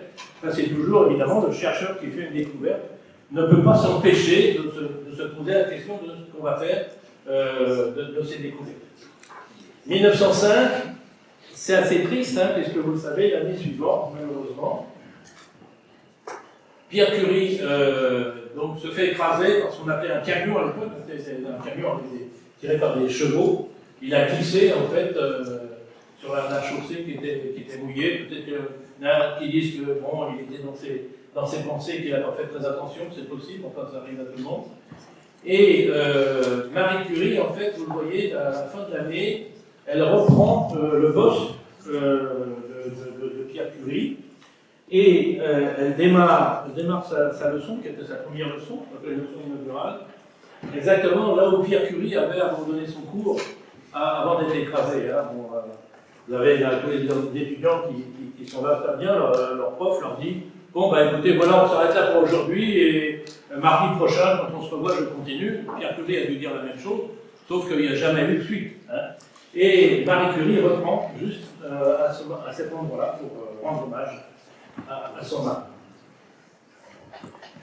Alors, elle a fait donc un manuel de radioactivité. Alors, moi aussi j'ai fait un manuel de radioactivité, mais franchement, là, moi je ne peux pas écrire ça. Quand vous lisez ça en haut, quand même, ça jette. Hein. Madame Pierre Curie, professeure à la Sorbonne, prix Nobel de physique, prix Nobel de chimie. Alors vous savez, encore aujourd'hui, c'est la seule personne, parce que j'avais écrit une fois, c'est le seul être humain à avoir eu le prix Nobel. On dit oui, mais de toute façon, le prix Nobel il accordé qu'à des êtres humains, donc c'est pas ce que je voulais dire. C'est la seule personne, même encore jusqu'à aujourd'hui, donc homme ou femme confondus, qui a eu 2 prix Nobel dans 2 disciplines de sciences dures différentes. Ils sont 4 à avoir eu 2 prix Nobel, contrairement à ce que j'ai lu une fois dans un apéricube où on disait que la seule personne qui a eu 2 prix Nobel, bah, c'était bien Marie Curie, mais c'était la réponse qui n'était pas bonne. Ils sont 4. Mais les autres, vous voyez, Pauling a eu le prix Nobel de chimie et le prix Nobel de la paix, quelques années après, et les 2 autres, Barney et Sandler, ont eu le même, enfin, le prix Nobel, c'est pas mal, remarquez, c'est bien d'en avoir 2, hein. Pas ce que je veux dire, mais c'est 2 fois le prix Nobel en physique et 2 fois le prix Nobel en chimie. Elle, en physique et en chimie. Alors, ce qui est intéressant aussi dans cette découverte qu'il vient de faire, il faut se rendre compte un petit peu des choses, c'est que cette découverte de la radioactivité, c'est une propriété en fait du noyau atomique qui permet, ce que je disais tout à l'heure, à un noyau instable de revenir vers la stabilité. Et cette découverte est faite alors qu'on ne sait même pas que le noyau ça existe. Le modèle qu'on a, c'est toujours ce fameux modèle de Thomson que vous avez vu tout à l'heure, la petite bille fermée, dans laquelle on ne peut pas pénétrer, c'est tout. Hein. C'est toujours le modèle de Thomson. Et au contraire, vous voyez, Marie Curie, elle va traiter une source de polonium à Ernest Rutherford, et c'est dans cette expérience célèbre qu'a fait Ernest Rutherford, mais grâce à la source de polonium de Marie Curie, qu'il va effectivement rentrer à l'intérieur de la matière, rentrer à l'intérieur de l'atome, et découvrir donc le noyau. Alors c'est une expérience que tous les étudiants évidemment connaissent. Voilà Rutherford. C'était aussi un grand physicien, très brillant, puisque à 13 ans, il obtient une bourse de la reine Victoria pour aller faire ses études donc en Angleterre. Or, il est néo-zélandais. Vous imaginez un gamin comme ça, du jour au lendemain, qui va partir, qui va se taper 3 ou 4 mois de bateau pour aller de Nouvelle-Zélande jusqu'à Cambridge, où il est arrivé. Et en sachant que il se coupe de sa famille, quand les étudiants se coupent de leur famille, là, pour être coupé, t'es coupé. Hein. Et voilà, donc il l'a fait. Et alors, vous voyez, la source de polonium, en fait, va émettre ce qu'on appelle des alphas, des rayons. Il a fait le vide, évidemment, pour que ces rayons puissent passer, mais il met une lame d'or. Et normalement, si le modèle de Thomson est bon, c'est-à-dire si vous empilez comme ça des petits billes, tous les alphas vont s'écraser sur la lame d'or, et aucun ne va passer. Alors il avait un peu une idée derrière la tête, parce que vous voyez, il y a écrit A et O, là, sur la surface de cette lampe, il avait mis du sulfure de zinc qui a des propriétés scintillantes, c'est-à-dire qu'à chaque fois que l'un des alphas arrive sur cette substance, ça fait un petit signal, ça brille, ça fait un petit point brillant. Sauf que là, ça va contre toutes ses espérances, parce qu'il pensait que peut-être on pouvait en dévier quelques-uns, mais en réalité, sur 100 000 alphas qui sont émis par la source de Marie Curie, eh bien, il n'y en a qu'un qui est dévié, quoi. Ils vont tous s'écraser ce point comme s'ils n'avaient rien rencontré du tout. C'est l'hypothèse, évidemment, de ce noyau, vous connaissez bien aujourd'hui, qu'on appelle le modèle planétaire de l'atome. 7 mars 1911, vous voyez, on est déjà en 1911. Le nouveau modèle de l'atome consiste en une charge électrique centrale, concentrée en un point et entourée par une distribution sphérique uniforme d'électricité de signes opposés de quantité égale. Donc, pour l'instant, on sait qu'il y a des électrons à l'intérieur de l'atome, parce que son patron, il est dans le laboratoire de Thomson. Hein. Son patron, c'est Thomson, Joseph John, que vous avez vu tout à l'heure. Et donc, il vient de découvrir l'électron. Et donc, il y a bien des électrons à l'intérieur de cet atome qui sont chargés négativement. Et donc, il y a une espèce au centre de petits trucs durs, tout petit, parce que c'est très rare qu'il y ait une interaction justement avec un atome 1 sur 100 000. Hein. Donc, de signes opposés, parce que l'atome, globalement, il est neutre. Donc, il faut que le bilan, évidemment, soit neutre. Alors, évidemment, à cette date, vous voyez, il y a plus quoi faire. On ne sait rien des constituants du noyau. On sait que maintenant que il y a un noyau, on ne sait pas ce qu'il y a dedans. Rien à la répartition des charges électriques. Et c'est la fille de Marie Curie, Irène, avec son mari, qui va apporter une réponse décisive en contribuant à la découverte du neutron et en découvrant donc, la radioactivité dite artificielle. Et on verra, ça sera la troisième partie, Irène Joliot-Curie qui va donc démontrer la fission de ce noyau atomique. Donc on entame la deuxième partie avec les enfants cette fois-ci. Donc Irène Curie, doctorat en sciences en 25, assistante de sa mère à l'Institut du Radium, elle rencontre Frédéric Joliot qu'elle épouse en 26. Elle est maître de conférence au Collège de France, puis professeure sans chaire, donc à la faculté des sciences de Paris. Elle est directrice de l'Institut du Radium en 46, et elle occupera la chaire de physique générale et radioactivité, dont sa mère était la première titulaire. Pour la petite histoire, pourquoi je connais cette histoire? Parce que j'ai eu l'honneur, on va dire comme ça, la chance et l'honneur, d'occuper moi aussi cette chaire à Paris 6, donc l'université Paris 6. J'ai été le 5e successeur de Marie Curie, 4e après Irène Joliot. Puis quand j'étais nommé au CNAM, en fait, je suis parti dans l'université, je n'ai même pas été remplacé. Donc la chaire a disparu quand même dans une université qui s'appelle Pierre-Marie Curie, c'est un peu fort, un peu connu. Et parce que maintenant ça porte des numéros, de toute façon, hein, bon, c'est fini, là. On a au-delà de vous dire après quand même. Ça, tout le monde s'en fiche, c'est les problèmes financiers qui l'emportent à nous. En 1936, elle a même fait de la politique, elle était sous-secrétaire d'État sur France Occupe. Donc voilà, la mère et la fille travaillent. Pendant la guerre, il y a eu un film qui a été fait il n'y a pas très longtemps, heureusement, pour rendre hommage aussi. Ça, c'est-à-dire que, vous le savez, c'est les véhicules, on appelle ça des petites curies. C'est-à-dire qu'on avait réquisitionné des taxis, on les avait équipés avec ses premiers appareils de radiologie. Et Marie Curie, elle a entraîné donc, sa fille Irène dans cette aventure. J'ai quand même un peu entraîné parce qu'elle, Marie Curie, bon, elle n'était pas vieille, hein, mais elle était quand même déjà un peu d'un âge avancé, alors que la fille avait 19 ans, et c'est quand même là qu'elle a pris les doses les plus fortes, ce qui explique qu'elle soit morte relativement jeune.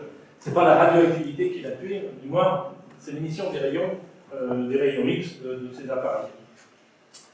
Et donc, tout simplement parce que, si vous voulez, au lieu de des éclats d'obus dans les soldats, parce que si l'éclat était rentré par ici, ça se trouve, il pouvait être logé complètement derrière, et quand vous n'avez pas, un chirurgien, il partait là où c'était à rentrer, et puis il cherchait après à fouiller jusqu'au bout.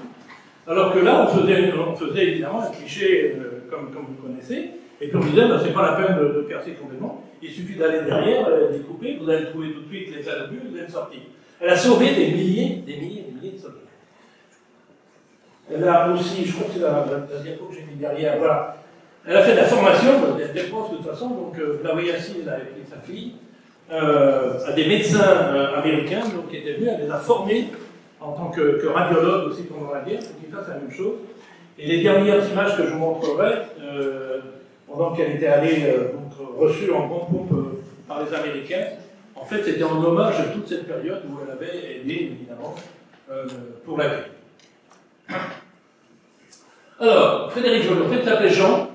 Frédéric, et il a préféré, je veux dire Frédéric, c'est son droit. Ingénieur dans l'école, vous voyez, maintenant ça s'appelle supérieure, ça s'appelle plus municipale, mais c'est la même, école supérieure de chimie de Paris, docteur et sciences en 1930, et nommé professeur chimie nucléaire au Collège de France et directeur du laboratoire de synthèse atomique de ce qui s'appelait à l'époque la CNRS, c'est-à-dire la Caisse nationale de recherche scientifique. À la fondation du CEA, il est nommé haut commissaire, où il reste pendant 5 ans. Membre de l'Académie des sciences en 1958. Alors, quand vous regardez ça, quand même, c'est un peu troublant. Déjà, Marie Curie, elle n'a jamais été, c'était une femme, ça faut le dire aussi, hein, jamais été à l'Académie. Ça veut dire la seule personne à avoir 2 prix Nobel, dans 2 disciplines différentes. Et lui, vous voyez, pourtant, il a eu le prix Nobel en 1935. On a l'impression que, parce que c'est un club très fermé, hein, l'Académie des sciences, hein, on a l'impression qu'on a attendu, vous voyez, la date de sa mort, on s'est dit, attendez, déjà, on a été un peu ridicule avec les parents. Lui, il en a vu pour très longtemps, il faut quand même qu'on élise à l'Académie, il ne faut pas qu'on se ridicule jusqu'au bout. C'est un peu triste quand même de voir des choses comme ça. Bref, le voilà au travail avec son épouse. Et toujours pareil, dans les comptes rendus de l'Académie des sciences, par le couple, et qui vont permettre en fait la découverte du neutron. Ces 4 publications concernent, vous voyez, le bombardement de ce qu'on appelait le glucinium à l'époque, qui est en fait le beryllium, l'élément numéro 4, avec des particules alpha, c'est-à-dire des noyaux d'hélium, issus d'une source de polonium. Et donc, il remarque l'émission d'un rayonnement très pénétrant, insensible au champ magnétique. Alors, en fait, à l'époque, personne ne peut imaginer qu'un rayonnement puisse être insensible au champ magnétique, c'est-à-dire puisse être neutre. Et particulière, c'est-à-dire qu'une particule puisse être neutre. Forcément, si c'est neutre, c'est un rayonnement électromagnétique, hein, comme les infrarouges, l'ultraviolet, le visible, etc. C'est pas possible qu'une particule soit neutre. Une particule est forcément soit positive, soit négative. Elle ne peut pas être neutre. Alors, il y a eu un rayonnement électromagnétique, gamma, qui avait été découvert en 1900 par un Français, d'ailleurs aussi, Paul Villard. Et ils disent, voilà, ça doit être, puisque c'est insensible au champ magnétique, eh bien, ça doit être un rayonnement électromagnétique. Et alors, quand même, ces 4 publications que vous avez ici, 28 décembre 31 pour les 2 premières, l'une par Irène, l'autre par Frédéric, et les 2 dernières par le couple un tout petit peu après, vous voyez, beaucoup, 18 janvier, 22 février, 32. Ça marche pas, si vous voulez, ça colle pas ensemble. C'est un rayonnement qui est effectivement très pénétrant. En plus, ça fait des énergies qui sont... Si c'est un rayonnement électromagnétique, ça fait des énergies qui sont considérables, qui n'ont rien à voir avec ce qu'on connaît des rayonnements d'aujourd'hui. Et pour ceux qui connaissent un petit peu l'essor de la radioactivité, vous voyez, émission de protons sur la 3e, et projection de noyaux légers sur la dernière. Ça, si c'est un rayonnement électromagnétique, c'est impensable. Impensable. Un rayonnement électromagnétique ne peut pas éjecter des protons ou des noyaux légers. Mais c'est ce qu'il trouve, donc voilà, il le publie. Les publications sont très bonnes, le protocole expérimental il est très bon. Simplement, ce qui ne colle pas, c'est l'histoire des rayons gamma ou rayons électromagnétiques de très haute fréquence et de très forte énergie, tel que c'est écrit là. Comme toutes les publications, évidemment, ça va dans le monde entier, ça arrive au laboratoire de Cambridge, et là, Rutherford étudie ça avec son équipe, et il dit, ça colle pas, ça colle pas. Seulement, Rutherford connaît bien les Joliot-Curie, et il dit, vous voyez, c'est écrit là, ce sont d'excellents expérimentateurs. Donc leurs expériences, les résultats qu'ils obtiennent sont justes. Simplement, ils se plantent dans l'interprétation des résultats. C'est l'interprétation des résultats qui n'est pas bonne. Alors il dit à son équipe, il dit écoutez, voilà, vous arrêtez tout ce que vous faites, hein, voilà la publication des Joliot-Curie, vous prenez, vous refaites la même chose, et vous me trouvez une interprétation qui puisse coller avec les résultats que vous avez obtenus. Et c'est Chadwick, James, voilà, qui donc reprend évidemment, il retrouve les mêmes résultats que Joliot, ça c'était normal, et il dit, effectivement, personne ne pouvait imaginer ça jusque-là, mais si on prend l'hypothèse que c'est une vraie particule, comme celle qu'on connaît, comme les électrons, comme les protons, eh bien, on arrive à expliquer les résultats. On retrouve d'ailleurs par le calcul les énergies émises, et on peut même d'ailleurs avoir une idée de la masse de cette particule. Sauf que, c'est une particule neutre. Eh bien oui, ça n'existait pas jusque-là, ça existe. C'est la découverte du neutron, c'est le deuxième partenaire du noyau. Dans le noyau, vous avez donc deux particules différentes, une qui est positive, qui va donner cette électricité positive au noyau, et l'autre qui est neutre, et qui sert à la cohésion, en fait, du noyau. Alors voilà, on a ici, là on a un petit peu avancé par rapport à Démocrite, c'est-à-dire qu'en fait, les trois acteurs que vous avez là, c'est les acteurs de la matière. Hein, Démocrite avait dit c'est l'atome, c'est pas tout à fait vrai, mais n'empêche, toute la matière est constituée de ces trois particules-là. C'est les Anglais, certes, qui les découvrent, mais vous avez vu quand même pour les deux dernières, le noyau, c'est quand même parce que les Français leur ont donné des billes quand même. Hein. Bon, mais bref, Schumann-Soubourg, c'est désormais c'est là. Thomson, l'électron 97, Rutherford, le proton 1919, Chadwick, le neutron 1932. Mais ce sont des découvertes qui sont relativement récentes. Hein. Il y a des tas de gens qui sont nés en 32 ou même avant 32 et qui sont encore vivants aujourd'hui, ils sont nés, on ne savait même pas que le neutron existait. Ça, ils apprennent un peu chez lui, mais bon, quand même, ça fait bizarre. Alors à cette époque, existait ce qu'on appelle des conférences Solvay.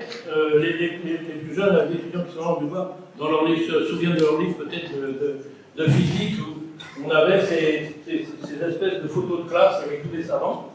Et c'est M. Solvay, en fait, qui réunissait à Bruxelles les savants du monde entier, à ses frais, il leur payait le voyage, il leur payait leur séjour, leur hébergement, etc., pendant plusieurs jours.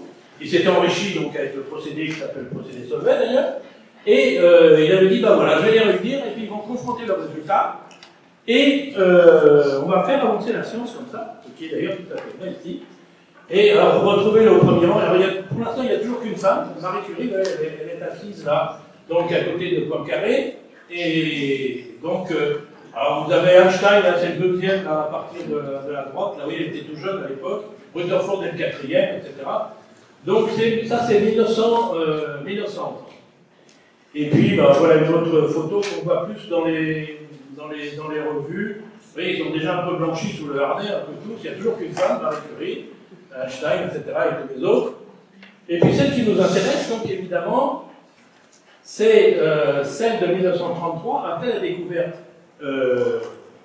du neutron.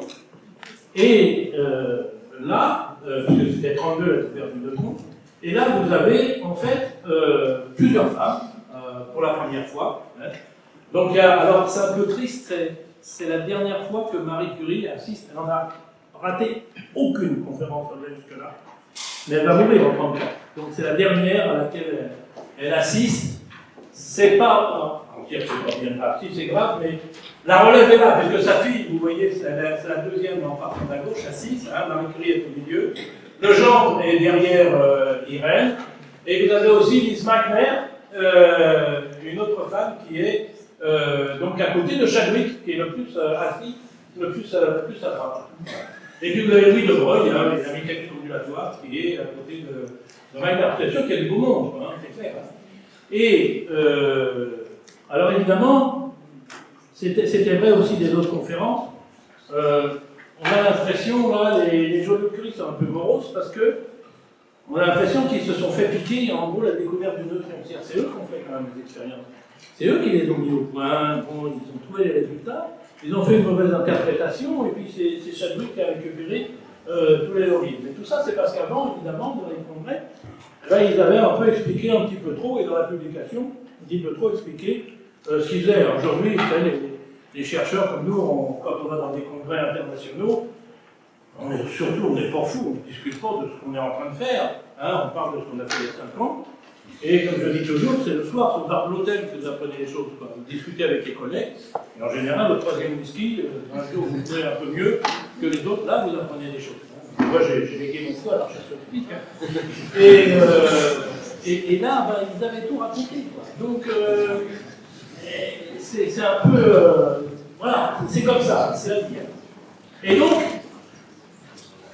à ce congrès Solvay, donc, qui vient après la découverte du neutron, évidemment, c'est extraordinaire, ce neutron découvert. Pratiquement toutes les publications portent là-dessus. Et Frédéric Lérès-Joliot-Curie présente des résultats d'expériences qui montrent que le rayonnement très pénétrant neutre, bon là, ok, d'accord, ça peut être un neutron, vous voyez, il bombarde de l'aluminium avec ces fameuses particules. Ça peut être un neutron, c'est possible. Mais alors, évidemment, il y a un gros problème, parce que si, vous voyez, c'est un neutron qui est émis quand je bombarde avec des alphas, des rhélium, He, de l'aluminium, ben j'obtiens du phosphore 30. Et donc, si j'ai un neutron émis, ben, le phosphore 30, ça n'existe pas dans la nature. Bon. Ce qui existe, évidemment, c'est le silicium 30. Et à ce moment-là, ben, c'est pas un neutron qui est émis, mais un proton. Et donc, vous avez vu la photo tout à l'heure de cette conférence Solvay de 30 ans. Évidemment, il y a très peu de jeunes. Ils sont jeunes, pas beaucoup, là. Il y a tous les vieux prix Nobel qui sont là, etc. Et puis, ils ont deux petits jeunes qui leur disent, bah voilà, c'est sûrement un neutron, puis il y a des phosphores 30. Souvent, les vieux disent, attendez, bon, c'est bon, quoi. Bon, phosphore 30, ça n'existe pas. Hein, alors, vous allez rentrer chez vous, vous allez refaire des expériences, vous allez voir qu'en fait, c'est pas un neutron, c'est un proton. Vous avez du silicium 30, et puis voilà, tout va bien. Donc, vous allez refaire ça. Et les jeunes, mais non, ça ne marche pas comme ça. Hein, alors, le problème, c'est est-ce qu'effectivement, quand on met 13 plus 2, on a 14 plus 1, et à ce moment-là, on a du silicium, ou bien est-ce qu'on a 15, avec un point d'interrogation, parce que ça serait du phosphore, plus 0, sur le neutron, il est 2, donc c'est 0.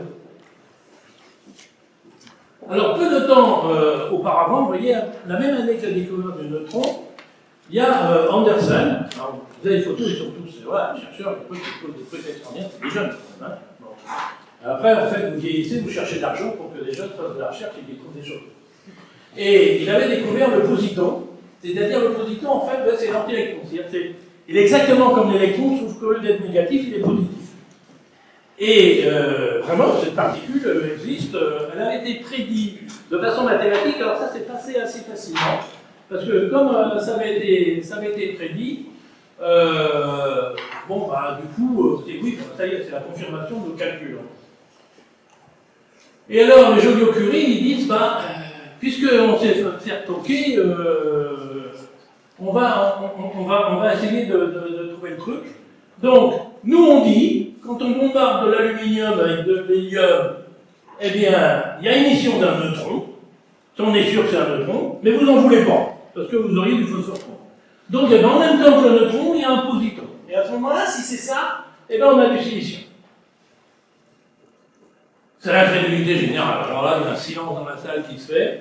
Tout le monde les regarde en se demandant vraiment... vous voyez, Frédéric et Hélène Joliot-Curie, dans leur mémoire, après, ils ont mis... Finalement, la grande majorité des physiciens présents ne creusent pas l'exactitude de nos expériences.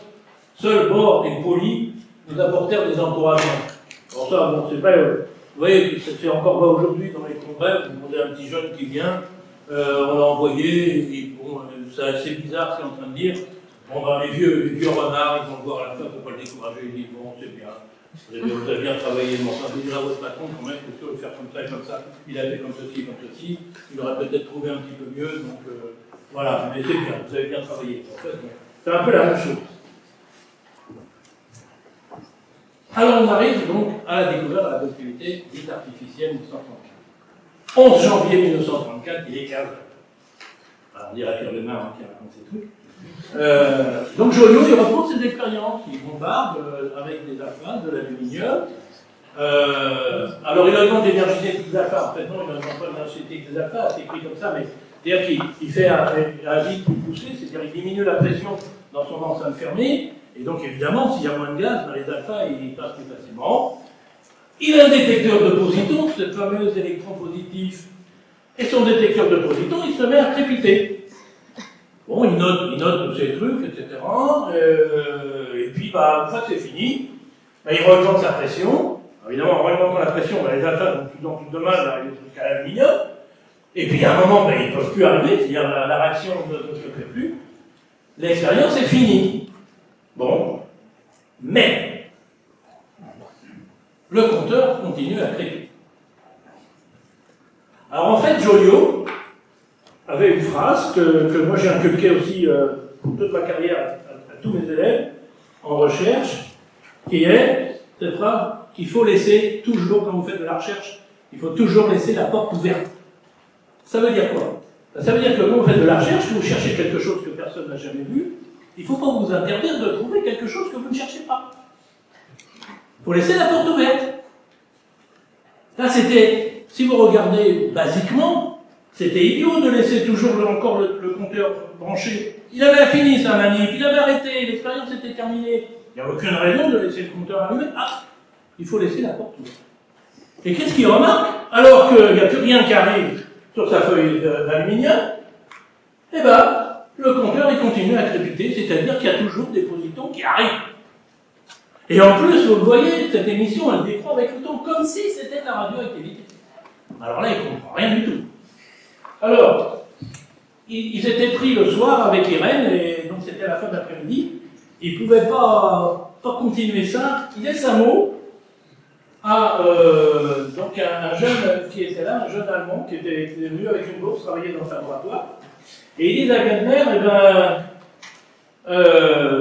tu vas vérifier là, le fonctionnement du détecteur, tu vas vérifier s'il marche bien, parce que s'il marche bien, c'est le prix Nobel. Donc, nous, on n'a pas le temps, il faut qu'on s'en aille, là, donc tu nous laisses un mot ce soir, et le lendemain, il revient, il trouve un mot, le détecteur fonctionne parfait. On est donc le 12 janvier 1934, et donc les Joliot-Curie viennent de faire 2 découvertes majeures. Ils viennent de démontrer qu'on peut provoquer artificiellement une radioactivité dans des éléments stables, premièrement, et deuxièmement, ils viennent de découvrir un nouveau type de radioactivité qu'on ne connaissait pas jusque-là, qui est la radioactivité qu'on appelle encore aujourd'hui bêta+. Et l'autre mode qu'on connaissait, c'était bêta-, c'était l'émission des électrons, mais l'émission des électrons, ça ne s'appelait pas bêta-, à l'époque, ça s'appelait bêta, parce qu'il n'y en avait qu'une. Ce jour-là, le 12 janvier 1934, on est obligé de faire la distinction. Et voilà, bêta- qui arrive à côté de bêta+. Donc, et ça va alors avoir le prix Nobel de chimie en 1935. En fait, ils avaient raison, ils avaient complètement raison. C'est-à-dire qu'il y avait bien émission d'un neutron, il y avait bien le phosphore 30 de créer, mais le phosphore 30 n'existe pas dans la nature, c'est vrai. Il a existé au moment après le Big Bang, là, quand on a préparé tous les radionucléides, mais il a disparu parce qu'il a une durée de vie très courte, donc il n'y en a plus aujourd'hui, c'est tout. Et ils sont les premiers hommes, après des milliards d'années, à recréer le phosphore 30. Ce phosphore 30 radioactif, donc, donne du silicium 30 qui lui existe effectivement dans la nature, avec émission d'un positon. Alors, on peut trouver bizarre qu'ils aient le prix Nobel de chimie, alors que c'est une découverte de physique. Mais je disais tout à l'heure, bon, l'ambiance n'était pas terrible quoi, entre les labos anglais et français, puisque les Joliot-Curie n'avaient pas digéré en fait qu'on leur avait volé la découverte du neutron. Donc, du coup, dans leur grande sagesse, hein, les sages de Stockholm, de l'Académie des sciences, on dit bon, allez, on va leur donner le prix Nobel la même année, à tous. Alors on va donner le prix Nobel de physique à Chadwick, parce que là, oui, c'est de la physique, c'est tout, on va faire autrement. Et alors, pour les Joliot-Curie, on s'est appuyé sur le fait que, vous voyez, la durée de vie de ce phosphore 30, elle est très très courte, 3 minutes 15. C'est-à-dire qu'au bout de 3 minutes 15, il en reste la moitié, au bout de 6 minutes 30, il en reste le quart, etc. Donc il fallait des méthodes radiochimiques, qu'avait d'ailleurs inventé Marie Curie, des méthodes extrêmement rapides pour isoler cet élément et montrer que c'était du phosphore. Et donc c'est parce qu'ils avaient utilisé ces méthodes de radiochimie qu'on leur donne le prix Nobel de chimie, comme ça tout le monde est content. Moi c'est ce qu'ils espéraient, mais c'est ce qui s'est passé aussi. Bon, ça c'est assez amusant, j'ai mis clin d'œil aux collègues. Donc le jeune, toujours pareil, que vous voyez là, c'est Ernest Lawrence. Et Lorentz est le premier à avoir fabriqué un cyclotron. Il aura d'ailleurs le prix Nobel pour ça. Il a même tout le monde donné un élément. Et Joliot écrit dans la publication de cette découverte de la radioactivité dite artificielle, cette phrase-là, vous voyez, il est sans doute possible de créer d'autres radioéléments en bombardant des corps avec des deutons, par exemple. Les deutons, ce sont des noyaux de deutérium, c'est-à-dire des noyaux qui sont composés d'un neutron et d'un proton. Et la publication, évidemment, arrive dans tous les laboratoires, donc elle arrive à Berkeley, dans le laboratoire de Lorentz. C'est un jeune thésard qui lit la publication, et ça fait tilt, et dit faut que j'aille montrer ça à mon patron. Donc son patron, c'est Lorentz. Donc il monte chez Lorentz, et il dit vous avez vu là? Alors Lorentz lit la publication, il dit quand Joliot écrit ça, il pense à moi. Je suis le seul au monde à pouvoir bombarder des corps avec des deutons grâce à mon cyclotron. Il regarde un peu ce qui avait été fait et il dit quand même, c'est vachement facile ça. Bon, si c'était aussi simple que ça, il y a longtemps qu'on l'aurait découvert. Hein. Ça fait des années qu'on fait ça avec notre cyclotron. Et puis, il regarde un petit peu son protocole et en fait, il avait fermé la porte. C'est-à-dire que tous ces appareils étaient branchés sur le même disjoncteur. Quand il arrêtait son cyclotron, il arrêtait aussi ses détecteurs. Alors il se dit, c'est pas vrai, on n'a pas été aussi comme ça, c'est pas possible. Donc il a branché tout ce qui était cyclotron d'un côté et tout ce qui était détecteur de l'autre côté. Et quand il a arrêté le cyclotron, il s'est aperçu que les détecteurs continuaient à fonctionner. Et il aurait donc pu faire cette découverte bien avant les Joliot s'il n'avait pas fermé la porte. Ça tient un peu de choses, hein. Donc, on en arrive à la fin de la découverte de cette radioactivité, c'est-à-dire que, voilà, les enfants montrent que cette radioactivité touche tous les éléments de la classification, sans exception, du premier hydrogène jusqu'au dernier l'uranium. Alors quand même, Marie Curie, vous voyez, dans sa conférence Nobel du 11 décembre 1911, le deuxième prix Nobel qu'elle avait eu, des recherches récentes ont montré que le potassium et le rubidium, c'est son fameux potassium que vous avez vu tout à l'heure, émettent un rayonnement très faible, semblable au rayonnement bêta de l'uranium et du radium. Nous ne savons pas encore si nous devons envisager ces substances comme de vrais corps radioactifs, c'est-à-dire des corps en voie de transformation atomique. Et puis évidemment, on retrouve le fluoxyde pentolate de potassium ici.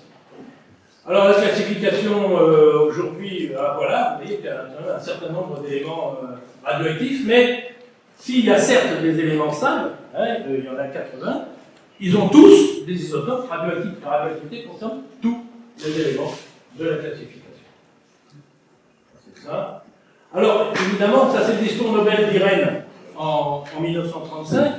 C'était une découverte fantastique parce que si tous les éléments pouvaient être activés, pouvaient devenir radioactifs, c'était toutes les applications de ce qu'on appelle les indicateurs radioactifs ou les traceurs.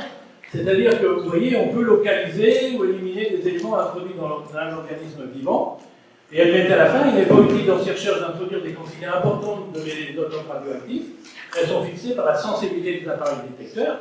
Et donc, ça c'est encore vrai aujourd'hui, hein, c'est dans tout ce qu'ils appellent la médecine nucléaire, où avec très très peu de matière radioactive, on arrive à faire des examens extrêmement importants. Et souvent vitaux pour les gens. Juste en quelques minutes, donc là, à la fin de cette histoire, la découverte de l'énergie nucléaire, c'est la fission provoquée aussi. Alors là, bon, 1934, prix Nobel 1935, Marie Curie va voir ses enfants, si je puis dire, enfin sa fille et son gendre, découvrir la radioactivité artificielle. Elle va malheureusement mourir avant qu'on leur attribue le prix Nobel. Enfin, je pense que de toute façon, c'était évident qu'ils allaient avoir le prix Nobel. Ça, c'est une image, vous savez, quand il y a eu le transfert des cendres de Pierre et Marie Curie au Panthéon. Donc, c'était pour marquer, effectivement, la disparition donc, de Marie Curie en 1934. Juillet 1934. Alors, la fission, maintenant. Les acteurs de la découverte, c'est voici. Chadwick, tout simplement parce qu'il a découvert le neutron, et que ce neutron va être la base de la découverte. Enrico Fermi, donc, qui est un chercheur, un physicien italien. Otto Hahn, qui est un chimiste allemand. Lise Meitner, qui est une physicienne autrichienne, et Irène Joliot-Curie, donc on retrouve les femmes, hein, parce que c'est le fil conducteur pour Louise, ici, ce soir. Alors ce neutron, vous l'avez vu, donc il n'est pas chargé. C'est-à-dire que quand vous bombardez n'importe quel noyau atomique avec un neutron, ben, il n'y a pas de répulsion, quoi. C'est-à-dire qu'il n'est pas repoussé par la charge, il n'y a pas de charge. Donc il suffit qu'il aille lentement, et s'il va lentement, à un moment donné, ben, il va être soumis au champ du noyau. Il peut être capturé par ce noyau, il peut induire une nouvelle radioactivité dans ce noyau, et on peut étudier ça.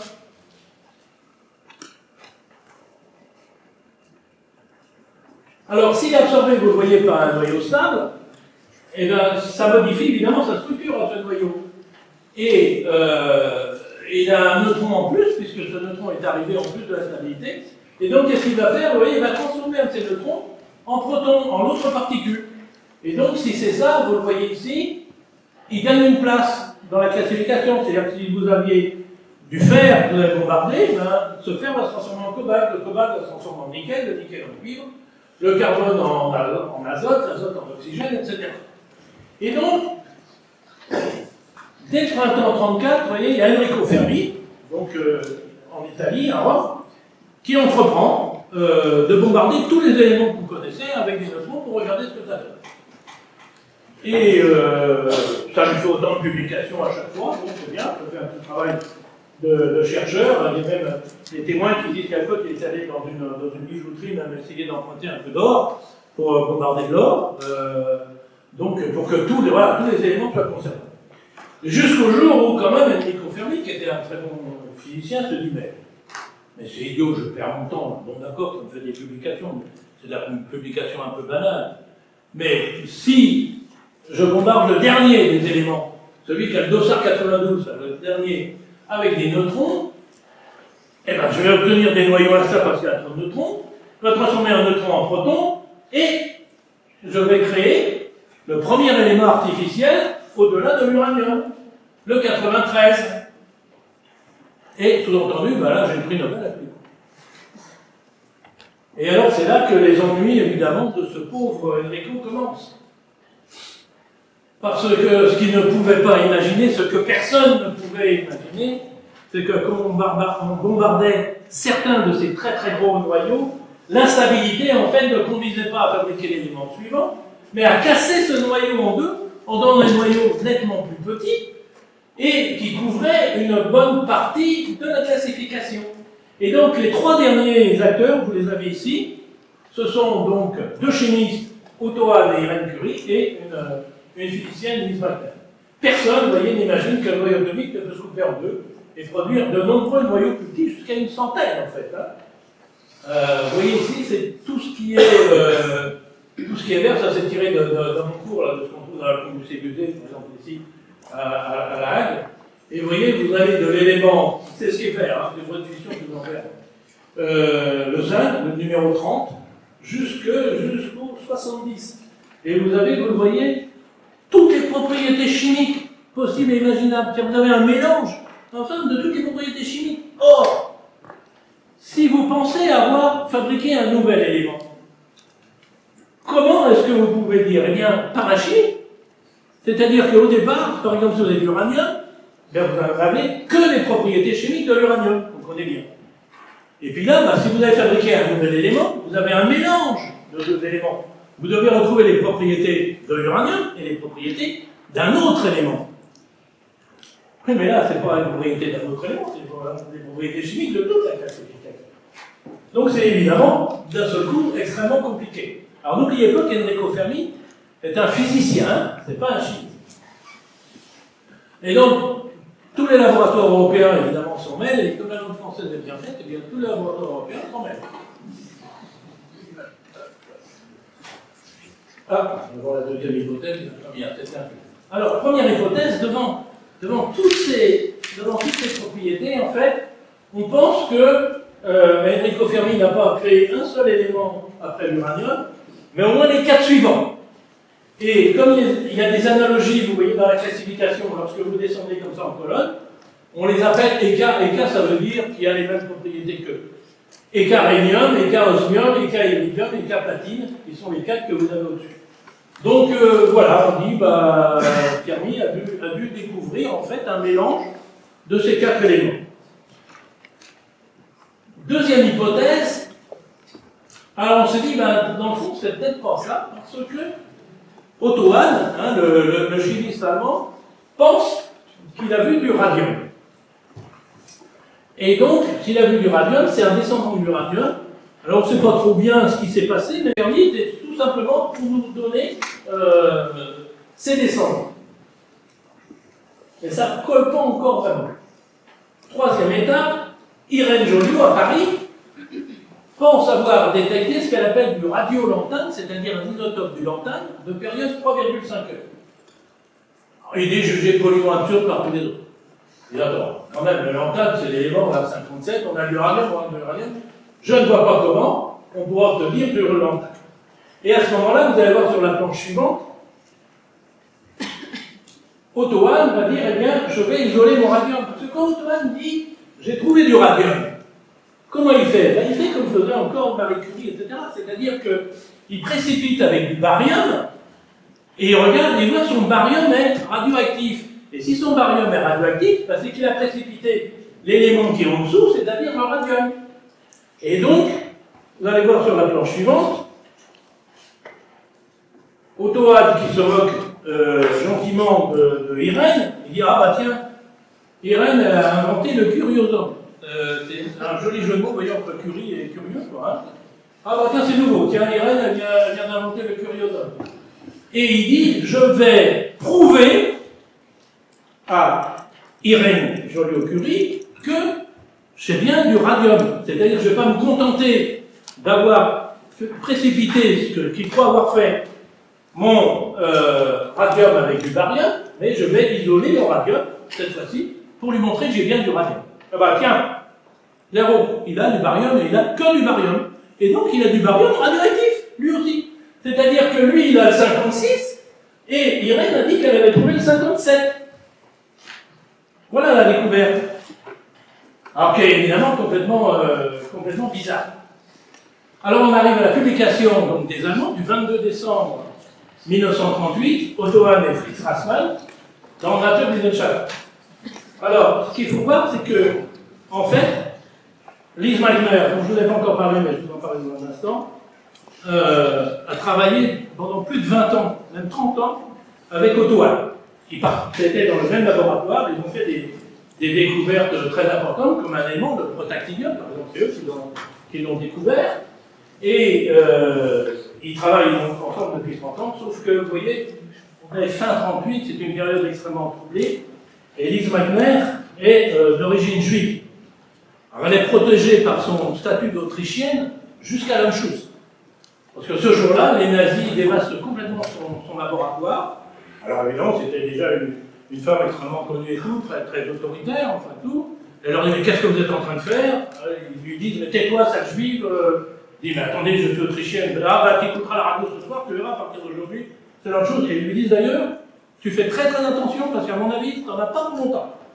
Et cette pauvre femme qui était déjà relativement âgée, elle part le jour même, imaginez-vous, cachée dans le coffre d'une voiture. Il y avait un jeune physicien danois qui était venu au laboratoire, et il repart en voiture, elle part cachée dans le coffre de la voiture, elle remonte jusqu'à la frontière danoise, coup de bol, personne n'ouvre le coffre, et elle se réfugie chez Niels Bohr, ça c'est la grande famille du nucléaire, qui l'accueille, qui l'héberge, et donc la voilà chez Niels Bohr. Et c'est Fritz Strassmann qui prend sa place juste effectivement au bon moment. Il y en a qui accusent ce pauvre Strassmann, mais il est pour rien, donc là il est arrivé, il n'a rien fait, et puis il signe une publication. Et bon, c'est comme ça, c'est pas autrement. Et voilà la publication. Sur la mise en évidence, c'est le comportement de métaux alcalino-terreux lors de l'irradiation de l'uranium par des neutrons. Alors vous allez voir qu'ils avancent très très prudemment, les physiciens chimistes, parce que évidemment, c'est quand même assez extraordinaire. Alors voilà ce qui est écrit. En accord avec Irène Curie, c'est curieux, là maintenant ils sont d'accord, vous voyez, c'est plus Irène qui raconte des bêtises, là c'est la portail et c'est bon. Et en tant que chimiste, nous devrions renommer le schéma proposé et mettre les symboles barium, lantane et cérium à la place de radium, actinium et thorium. C'est-à-dire, en gros, ça veut dire là où on pensait gentiment qu'on avait des descendants de l'uranium, et ça tout le monde peut comprendre, en fait, on a des éléments beaucoup plus petits, et ça personne ne peut expliquer. Mais il n'empêche qu'en tant que chimiste, c'est effectivement ce qu'on a trouvé. Point. En tant que chimiste nucléaire, c'est marqué comme ça entre guillemets, en tant que chimiste nucléaire, parce qu'ils se disent, non, on va se faire allumer par tous les physiciens, donc il faut qu'on soit prudent. Proche d'une certaine manière de la physique. Nous ne sommes pas encore prêts à franchir ce pas, contraire à toutes les expériences connues à ce jour en physique nucléaire. Il serait encore possible, malgré tout, qu'une série d'improbables coïncidences ait entaché d'erreurs nos résultats. Mais on sent vraiment qu'il n'y croit pas. Hein. Alors, entre-temps, évidemment, Fermi, si vous voulez, Fermi, depuis le début, il est persuadé qu'il a fait une découverte extraordinaire, qu'il a découvert l'élément 93 au moins, et peut-être même aussi le 94 et tout, mais lui, il n'a pas les moyens d'identifier les éléments. C'est les chimistes qui identifient les éléments. Et là, si vous voulez, il dit, mais ils me sabotent ma découverte, ils font exprès de dire non, on n'est pas sûr, et puis maintenant ils trouvent du lantane, ah ben, et puis lui il nous dit qu'il trouve du barium. Il dit, mais voilà, c'était des jaloux, quoi, ils font ça parce que, voilà, ils veulent prendre la découverte. Il a quand même le prix Nobel pour autre chose, en 1938, et là, là, il se lâche, c'est-à-dire, il dit une énorme connerie, du coup, hein. Il dit, bah voilà, je crois que j'ai découvert deux nouveaux éléments, le 93 et le 94. Il les appelle osonium et smérium, il donne même des symboles chimiques. Le symbole OS, d'ailleurs, aujourd'hui, est utilisé hein, pour l'einsteinium. Hein. Mais là, alors, osonium, c'est le nom poétique de l'Italie, et smérium, c'est le nom grec. Et donc, voilà ce qu'il dit dans son discours Nobel, d'ailleurs, que je vous encourage à lire intégralement, c'est assez amusant, d'ailleurs. Parce qu'on retrouve le combat, si vous voulez, avec les chimistes. Quoi. On sent que là, il règle ses comptes, sauf que c'est lui qui se prend. Un autre petit détail, vous voyez, au moment où on lui remet son prix Nobel, il est le seul à savoir ça, que sa femme, Laura, est aussi d'origine juive. Et donc, on est sous le régime de Mussolini, et coup de chance, et il obtient de Mussolini l'autorisation d'aller chercher son prix Nobel avec ses enfants et sa femme. Et pas y est tout seul, mais d'emmener sa famille. Parce qu'il a demandé, il s'est dit, voilà, je risque le coup, je vais voir s'il va me répondre. Et Mussolini, il ne voit pas le coup venir, il dit, bon, bah ok, d'accord, bien sûr, prix Nobel, l'Italie, prix Nobel, bon. Et du coup, ils prennent quasiment pas d'affaires. Entre-temps, il a télégraphié, non, il a posté de 3 postes différents, 3 lettres pour trouver des laboratoires d'accueil aux États-Unis. C'est Léo Szilard qui va s'en occuper. Et ils partent avec une petite valise comme s'ils partaient pour 3 jours, et en réalité, ils ne remettront les pieds en Italie que 15 ou 20 ans après. Hein. Et là, il sait, vous voyez, il sait qu'il ne retourne pas en Italie, qu'il prend l'avion pour les États-Unis avec son prix Nobel. Comment imaginer donc qu'on peut avoir des noyaux plus petits? Et c'est là qu'intervient Lise Meitner, dont je vous ai parlé. Et donc Lise Meitner est chez Niels Bohr. 22 décembre, la publication. Otto Hahn lui a écrit en même temps qu'il mettait la publication, puisque je vous dis, c'était quand même des amis depuis très longtemps. Et elle invite pour Noël son neveu Otto Frisch, qui est d'ailleurs aussi un physicien nucléaire très connu. Et Otto Frisch, il la trouve bizarre. Il lui dit, mais il y a quelque chose qui ne va pas là, qu'est-ce qui t'arrive? Alors c'est lui qui raconte ça, hein, évidemment. Hein, il y a eu des films qui ont été faits et il raconte toute cette histoire. Et Lise Meitner lui dit, tiens, lis ça. Alors il lit la lettre de la publication d'Otto Hahn, et puis il dit, évidemment, c'est vraiment n'importe quoi. Imaginez un seul instant qu'il doit faire. Et Lise Meitner lui dit, écoute, ça fait 30 ans que je connais Otto Hahn. C'est un garçon qui est extrêmement précis, rigoureux. Il n'écrit pas n'importe quoi, parce qu'en plus, il est très prudent dans ses publications. S'il écrit ça, c'est que c'est vrai. Je suis d'accord avec toi. On ne peut pas imaginer que ça existe, mais il n'empêche que c'est vrai. Donc, il faut que quelqu'un trouve ce qu'il y a derrière, comment ça peut marcher. Et alors, Otto Frisch dit, ben, c'était une belle journée, il faisait beau, il y avait de la neige et tout, et donc, Lise Meitner dit, écoute, allez, plus chaud tes skis, moi je te suis à côté, parce que je dirais pratiquement au vite, et on part, et puis on réfléchit. Et donc, ils partent et puis ils se mettent à discuter de ce que ça pourrait être. Et à un moment donné, ils disent, bah, dans le fond, c'est pas difficile.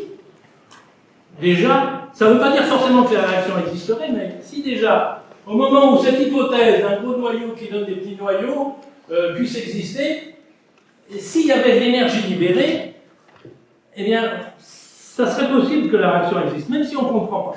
Donc, ce qu'il faudrait, on a une idée des masses, avant et après, et essayons de voir en faisant le calcul si, effectivement, il y a ce qu'on appelle un défaut de masse, c'est-à-dire que bah, la différence, évidemment, c'est E égale MC2. Donc, à ce moment-là, la réaction fournirait de l'énergie. Si la réaction fournit de l'énergie, c'est qu'elle est possible. Et Otto Frisch dit, à un moment donné, on s'est assis tous les deux sur un tronc d'arbre, là, on a pris un paquet, on a fait un vrai calcul, et on s'est aperçu qu'effectivement, ce n'était pas impossible qu'il y ait un défaut de masse, et que donc la réaction était possible. Et donc, c'est là la découverte de la fission, et qui est due, encore une fois, vous le voyez, à des chimistes. Plus une physicienne qu'une Maillot. Alors ça, c'était la découverte de la fission provoquée, c'est-à-dire on l'a découvert par hasard, on n'a pas fait exprès. En réalité, c'est un phénomène naturel, mais on l'a découvert après sur l'uranium, vous le voyez, c'est Flerov qui en 40, lui c'est un russe, comme son nom l'indique, qui l'a découvert sur l'uranium 238, mais c'est un noyau seulement sur 2 milliards hein, qui fissionne spontanément, mais c'est de façon naturelle quand même. Et une autre femme, vous voyez, j'arrête pas de parler des femmes, hein, Ilana Nodak, en 1934. Alors Ilana Nodak, c'était aussi quelqu'un de très connu, hein, vous voyez, elle avait découvert l'élément 75, le rhénium, et elle écrit, on ne sait pas pourquoi elle écrit ça, parce que c'est pas du tout une physicienne nucléaire, lors de ces désintégrations nucléaires provoquées par des neutrons, puisque là on appelle les de neutrons, il serait concevable que ces noyaux se plient dans plusieurs gros morceaux, qui seraient certes des isotopes d'éléments connus, sans être voisins de l'élément irradié. C'est bien ça qu'on a vu tout à l'heure.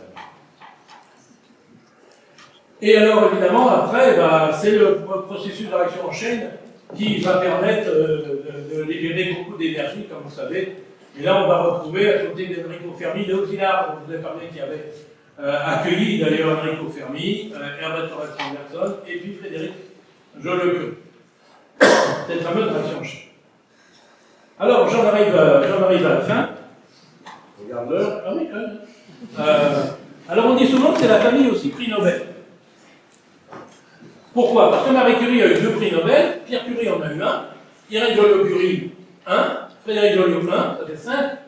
Alors, c'est quoi 6? Alors, 6, c'est un petit peu indirect. C'est en fait dû à la deuxième fille, celle que vous avez vu tout bébé sur la première photo. Là, c'est née en 1904. Mais oui, elle est morte en 2007, elle est morte à 103 ans, F. Curie. Et en fait, elle avait, voilà, on l'a retrouvée ici, elle a accompagné sa mère aux États-Unis lorsqu'elle a été reçue en grande pompe par le président des États-Unis.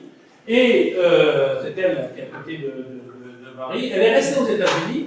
Elle a épousé Henri Labus, qui va recevoir au nom de l'UNICEF, parce qu'il était à l'époque président de l'UNICEF, le prix Nobel en 1965. Et elle va se retrouver donc à côté, sur les mêmes gradins, en gros, que ses parents et sa sœur.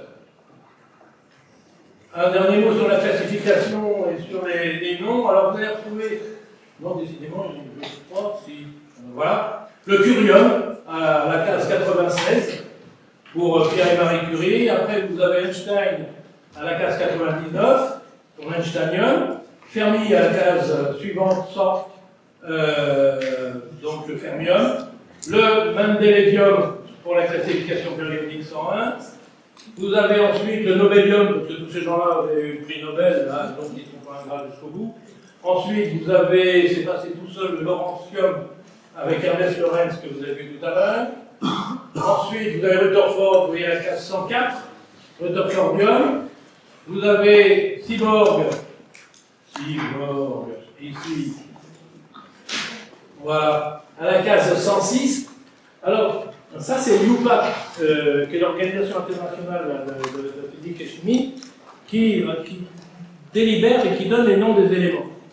Et j'ai eu la chance de participer à cette commission. Alors, je représentais la France à ce moment-là. Vous avez le droit à 2 mandats. C'est tous les 2 ans, vous avez le droit à 2 mandats. Et donc, c'était en 87 et 89.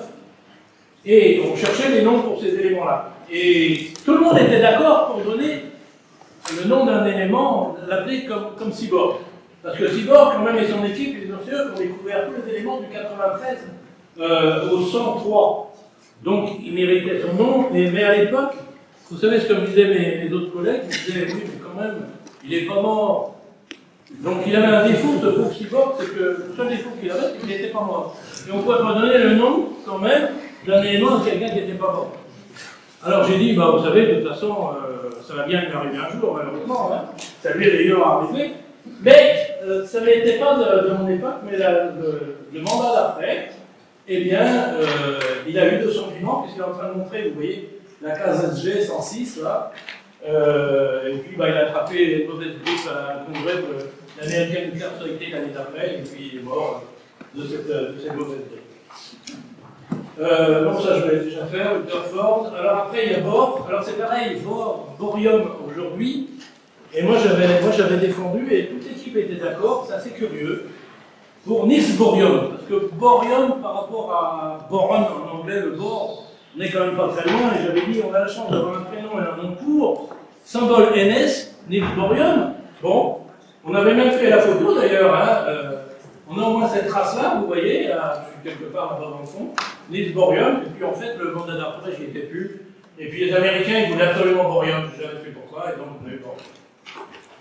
Et alors, les Meitner, voilà, Meitnerium, c'est l'élément 109. Vous avez ensuite Röntgenium, c'est l'élément 111. Et puis le 112, curieusement, c'est le Copernicium, pour Copernic. C'est-à-dire que, voilà, d'un seul coup, on retrouve Copernic, c'est très bien d'ailleurs pour Copernic. Et alors pour l'instant, donc on a des options pour le 114, pour Flerov, celui qui a découvert, vous avez vu tout à l'heure, la fission naturelle. Et mais c'est pas encore vraiment officiel, il est mort pour c'est le nom de laboratoire où on a beaucoup synthétisé donc ces éléments. Voilà, j'en ai terminé. La biographie, bah, elle est là, vous voyez. Je remercie évidemment la Bibliothèque de la Société nationale des sciences naturelles et mathématiques de Cherbourg. Vous avez reconnu l'emmener en plus, hein, et puis, s'il y en a qui sont intéressés, j'ai apporté quelques-uns de mes bouquins là, que peuvent sortir du nucléaire, pour ceux qui ne l'auraient pas eu, par hasard. Il m'en reste une dizaine, donc s'il y en a qui s'intéressent, vous n'êtes pas obligé de l'acheter, hein, parce que j'ai 75 centimes de droits d'auteur dessus. Hein. Donc franchement, si vous ne l'achetez pas, c'est pas grave, hein, mais s'il y en a qui s'intéressent, j'en ai apporté quelques-uns. Voilà, je vous remercie de votre attention.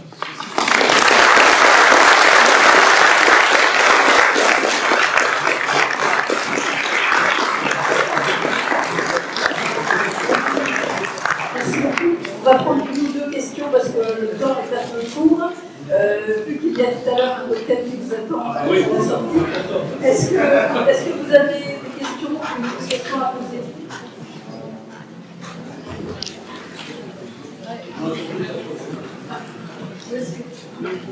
J'espère que vous n'êtes pas assommés quand même.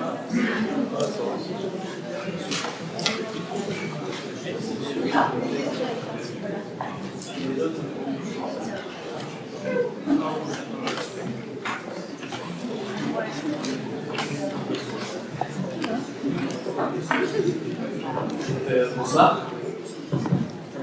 Ma question c'est comment est arrivée l'idée à Thomson, cette idée de sphère pour le modèle d'atome? Alors, tout simplement parce que on restait quand même dans l'idée de la brique essentielle, de l'atomos, si vous voulez. C'est-à-dire que c'était... Vous savez ce qu'est un modèle scientifique, en fait. Un modèle scientifique, il n'est valable que jusqu'au jour où vous montrez qu'il est faux. Mais c'est la justification même du modèle scientifique. C'est-à-dire que le jour où vous montrez que le modèle est faux, c'est que vous avez inventé vous-même un meilleur modèle, un modèle plus détaillé, vous avez fait avancer le Schmidt en gros. Hein. Donc, mais un beau jour, voilà, le modèle est faux. Et donc à l'époque, c'était ça. Hein, c'est-à-dire que on reprenait des mots-clés, on a été plus loin puisque le nombre d'Avogadro vous donnait le nombre d'atomes dans un gramme de matière, etc. Donc on faisait les calculs, on avait à peu près les dimensions, et évidemment la première imagination qui est venue, si vous voulez, c'est de se dire, ben, c'est comme des petites billes, on aurait pu dire des cubes à la rigueur, mais je trouve avec des billes, voilà, empilées les unes sur les autres, et puis avec ces billes, on va fabriquer après des molécules, etc. Hein. Donc c'est venu là, et après, ben, vous avez évidemment donc Rutherford Alors simplement, il dit, vous voyez, il y a un noyau dur là-dedans, etc. Et le premier modèle suivant, donc il va complètement démolir le modèle de Thomson, c'est le modèle de Bohr. Mais après, vous allez avoir l'atome de Sommerfeld, etc. Enfin bon, et encore aujourd'hui même, on ne sait pas. Mais le modèle, on l'utilise pour faire avancer en fait la science. Hein, voilà. Et bien, le jour où on démontre qu'il est faux, ben, c'est pas grave, en soi. Hein, on a fait avancer le schmilblick. Est-ce qu'il y a une autre question? Oui, professeur, moi j'ai juste une question tout à fait béotien. Je me méfie de tes questions béotiennes. Oui, non, je ne vais pas avoir suivi l'exposé avec un grand intérêt, mais finalement, on parle trivialement de radioactivité artificielle et de radioactivité naturelle, mais c'est rigoureusement le même phénomène, c'est simplement les moyens de la produire qui sont différents. Non, non, pas du tout. C'est que au départ, au moment du Big Bang, ou dans l'explosion des supergéantrouilles, c'est-à-dire dans les supernovae, on crée tous les noyaux possibles et imaginables. Et après, ben, ça dépend du temps. C'est-à-dire que quand on se place 10 milliards d'années après, ben, il ne reste évidemment que ceux qui ont une durée de vie suffisamment longue, comme les uranium et thorium et potassium 40, pour qu'il en reste. Donc le phosphore 30, il a été créé. Il est peut-être d'ailleurs créé dans certaines explosions comme ça à un moment donné, sauf qu'avec 3 minutes 15 de période, c'est-à-dire qu'à bout d'une demi-heure, il en reste le millième, voilà, il disparaît très vite. Hein. Et c'est ce qui explique aussi que dans l'uranium, il ne reste plus que 0,70% d'uranium 235, parce qu'il y a une période, évidemment, et en centaines de millions d'années, et donc, bah, au début, il y en avait autant, et puis ça disparaît. Donc, en fait, ce que je disais tout à l'heure, c'est que les Joliot-Curie ont recréé, en fait, cet élément, mais qui a existé dans la nature et qui a disparu, parce qu'il a une durée de vie trop courte. Le technétium, l'élément 43, eh bien, il n'y en a plus. On est sûr qu'il y en a eu sur la planète. Mais il n'y en a plus parce que la planète, elle a 4,5 milliards d'années, et le mieux qu'on ait en période du technétium, c'est des millions d'années. Donc c'est sûr qu'après 4,5 milliards d'années, il n'y en a plus. Hein. Même chose pour le prométhéum, qui sont tous les deux, l'un à la classe 43 et l'autre à la classe 61, c'est-à-dire au milieu de la classification. Mais la nature, évidemment, elle a tout fabriqué. C'est pour ça que je dis, j'aime pas radioactivité artificielle, parce qu'on a l'impression que l'homme a créé quelque chose. En général, quand l'homme crée quelque chose et que ça lui pète à la gueule après, on dit, bah, c'est bien fait pour lui. Là, il n'a pas créé quelque chose, il a redécouvert quelque chose. Oui, oui, ben là j'ai bien compris, je vous remercie, parce qu'effectivement, c'est une question qui revient toujours dans le langage, et on voit pas très bien pourquoi. En fait, tout existait, on a toujours créé ce qu'il y avait. Absolument. Eh bien, je vous remercie. Merci. Une dernière question? Bah, écoutez, on vous remercie vraiment beaucoup d'être venu. Donc vous avez le questionnaire à la fin des livrets si vous avez des idées pour d'autres thèmes de visite ou de conférences. Personnellement, je retiens bien une visite à la Société des sciences de Cherbourg avec le professeur Jacques Faust, si on peut lui proposer une date un jour. Voilà, bah écoutez, merci. On se retrouve autour du cocktail de l'amitié qui vous attend dehors. Merci.